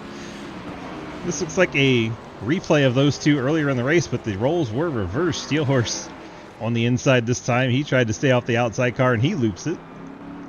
Around goes that 69 machine. Such a shame he had such a good run going here in feature number 2, but he's going to have to go back to the tail of the field and start all over again. I think Cleaver will have to come down for repairs. He spun during that whole ordeal, but he was at the back of the field, so the caution didn't come out. Harry Grindell maintains the race lead. Now we'll have, I believe, 3 laps to go when we get the green flag. Caution laps don't count. Okay, I have to do it an even number of interviews. Odd numbers, you have bad luck. Yeah, well, I don't know how good I'm going to get on these single file restarts here, but I ain't going to Waffle House no damn time soon. The two of you have had very close racing a lot in these 2 races, and it seems you've made your first SRL rival. I'm not a rival with nobody. It's in South Boston. There's no room here to make some fun.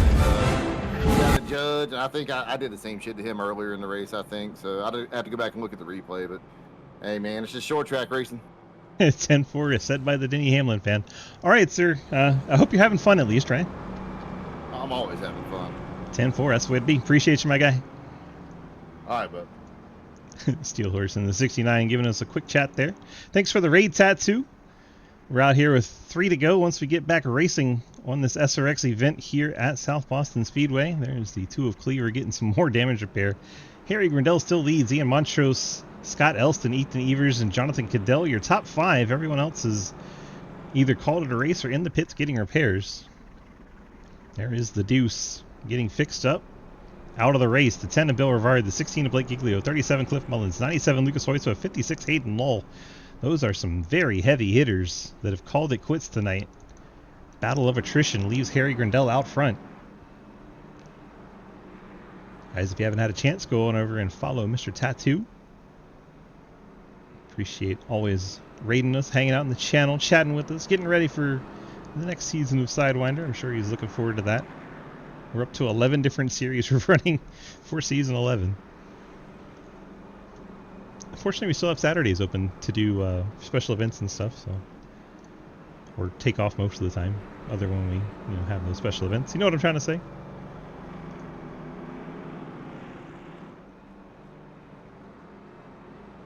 We'll see if Cleaver can get out of the pits. He tore up the car pretty bad in that last incident that we didn't quite catch the back of the field. If we didn't have an eagle eye on it, you would have missed it.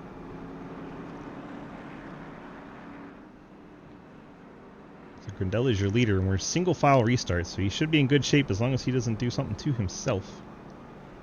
The Deuce taking a deuce. 3 laps to go for this Kamikaze Motorsport Renault. Cliff's taking a deuce.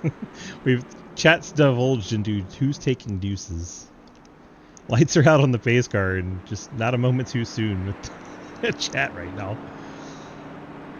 There goes the pace car. Here he can go. And there he goes. 3 laps to go. Gets a big jump on Ian Montrose, then Scott Elson, Ethan Evers, and Cadell already inside the Joker machine, trying to take that 4 spot away. Ethan keeps it gassed up, trying to hang on to the spot. Looks like everyone else single file. Montrose not able to run down Grindel.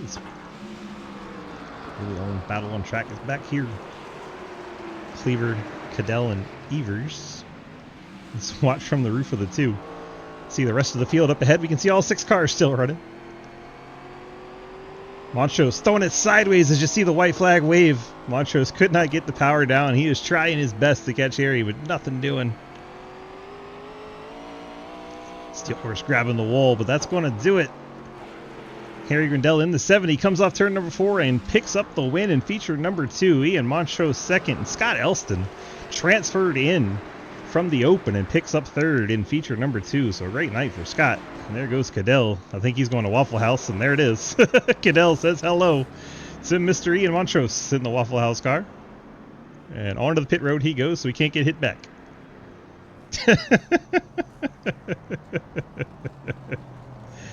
Good times. All right, let's go find Harry. Where is he? There he is. Do your burnout, sir. Hopefully that Renault engine's up to the task. Well, sir, you were able to hang on to a victory there. Did you ever see that one coming tonight, picking up a win at South Boston?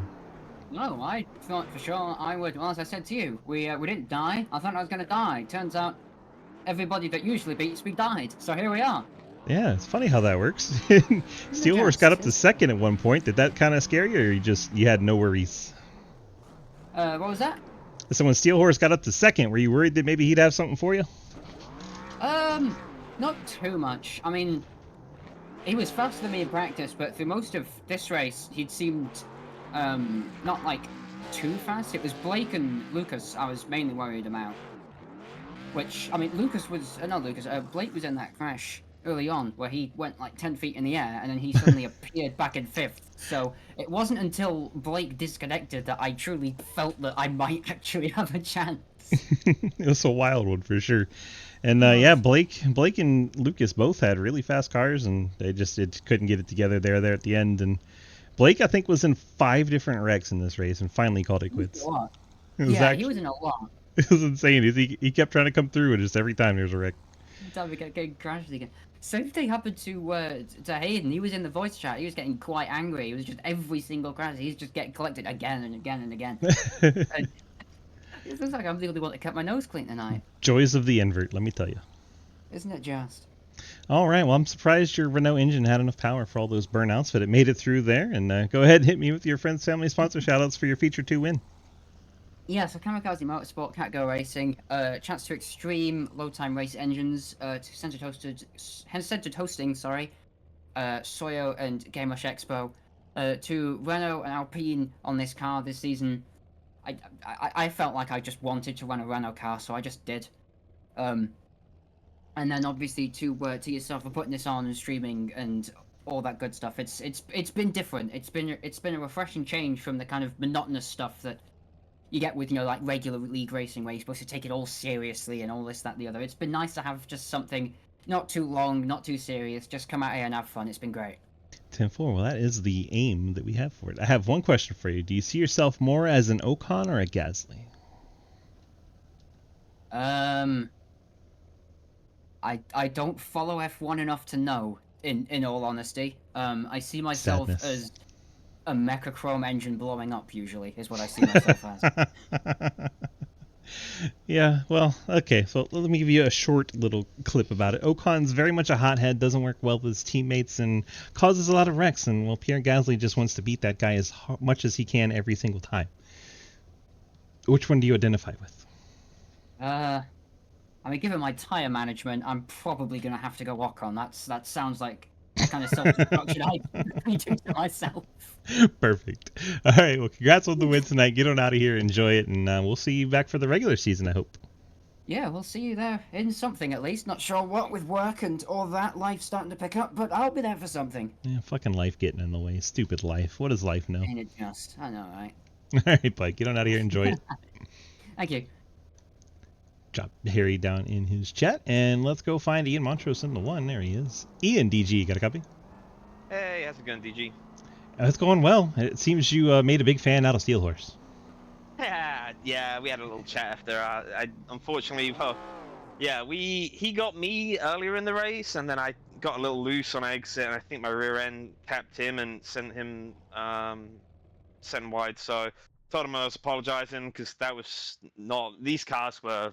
I don't know if you could tell from the booth, but just anywhere near 100% throttle, even 90% throttle was pretty sketchy. So a lot of people were getting caught out halfway down the front and back stretch just because there were some bumps down there that make the car step out. So it was fun racing, but I didn't like to see a guest like that get screwed over from me. I actually kept it clean pretty much all night apart from that. So apologies once more to him. Well, he said he's not going to Waffle House anytime soon, and he also says there's no such thing as square waffles at Waffle House. Well, I think Waffle House are gonna pay me not to run it. That's the new sponsor strategy. Pay me not to run your car. Everyone's gonna hate you. Yeah, man, I'll just get all the waffle companies to start bidding against each other. Denny's, IHOP, what you got? You know, let's see if we can make a thing out of it. 10-4. Well, congrats on that P2 run to finish off the night, and you got your friends, family, and sponsor shoutouts. Yeah, well, I just want to thank Cody, my teammate, for hanging out tonight and racing. It's been fun all season for the boys as a team. I think we've done really well. I just want to thank you, DG, for broadcasting and putting this on. It's been a really fun off-season thing, something for everybody to learn and have fun with. So appreciate all hard work, and Hayden for guest boothing as well. So I appreciate him. Everybody in the league for coming out, and my parents and family for watching. So I appreciate everybody. Thanks, parents and family. Thanks, wife and kids and everybody, dog. Yeah, thanks, dog. Yes, the whole shaboodle. The whole poodle. The whole deal. So yeah, thanks to my neighbors, you know. Thanks to my boss. Thanks to the termites chewing on your house. Yeah. Nope. Well, I'll catch you in the new season, huh, DG? Yeah. We'll see you very soon. Take care. Appreciate it this season, and look forward to the next one. Have a good one. Still love my shoes. Thanks. Yeah, I appreciate you, dude. Have Goodbye. Ian Montrose. Let's go grab Scott Elston in the 85. Scott, DG, you got a copy? Sure do. There he is. Well, you transferred in, and well, damn, you got yourself an interview by the end of it. How about that? That's the last thing I was expecting for tonight. You come in here, and you got a fancy fellow from the Twitch lands, and you got all those champions in there, and then you're like, I don't care, I'm going here and get a third place finish. That's about it. Basically, you just kept your nose clean at the end there, looked like, while everybody else was kind of struggling, and next thing you know, you find yourself with the track position. They couldn't get back around you, and you brought it home third. It had to be a good feeling. Yeah, that's pretty much how it went. Like, I kind of found my line, and then, you know, just, like you say, ran my pace, and then I tried to kind of do what Ian was doing, but for me, there was just no way without hours of practice. So I would overshoot. I don't know if you guys caught it, but I would kind of go into turn one specifically and overshoot it and lose a whole bunch of time. And fine, I just said, you know what, third is good enough. Fair enough. Then you just kind of hold the bottom and make everybody want to go around you, go around the outside. And that looked like it was, some people could do it, but it wasn't a whole lot of people that were doing it successfully. Right. You brought it home P3 tonight. You got the Friends Family sponsor shout-outs for us for your third place finish. You for broadcasting, my dad for watching. He's going to watch this later on YouTube. The team at Delta Prime, they've helped me with a couple little secrets, and then like I pass on the little bit that I know when we run on dirt and stuff like that. My wife for let me do it. That's pretty much it. All right, RC well, appreciate you. Yeah, don't forget that. Is it RC Live or RC Live? It's RC Live. I always say live for some reason. Yeah, it's RC Live. They have a YouTube channel on. They have a YouTube channel where they will broadcast races from around the world. Nice. Well, there you go. All right, bud. We're getting very informal now because it's the end of the season. We're just kind of in chill mode. Well, we appreciate you, and we'll see you for the dirt season coming up soon. We're excited about that, and the meme week especially is going to be fantastic in dirt. If you haven't checked it out yet, make sure you get over to the Discord and check out the schedule that he is putting together because it is awesome. Sounds like a plan. Okay, bye. We'll see you then. Scott Elson in the 85.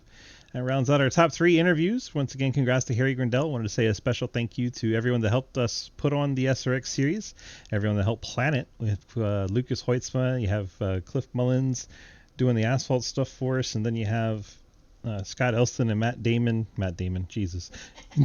Nagel, who did I can't believe I did that. Damon Nagel doing the dirt setups for us. Appreciate everybody putting in their hard work. I told you I'm tired. Jeez. I woke up way too early. This is not my style. Hope you guys have a great rest of the off season. We should be picking up with recruiting races very, very soon. We'll hope to see each and every one of you out for that to have a good time. Of course, attendance is not required, but if you'd like to get a grasp on how things are going to go with all the new rule setups and everything, come on out and check us out during the recruiting season. And the season itself will start up July 29th.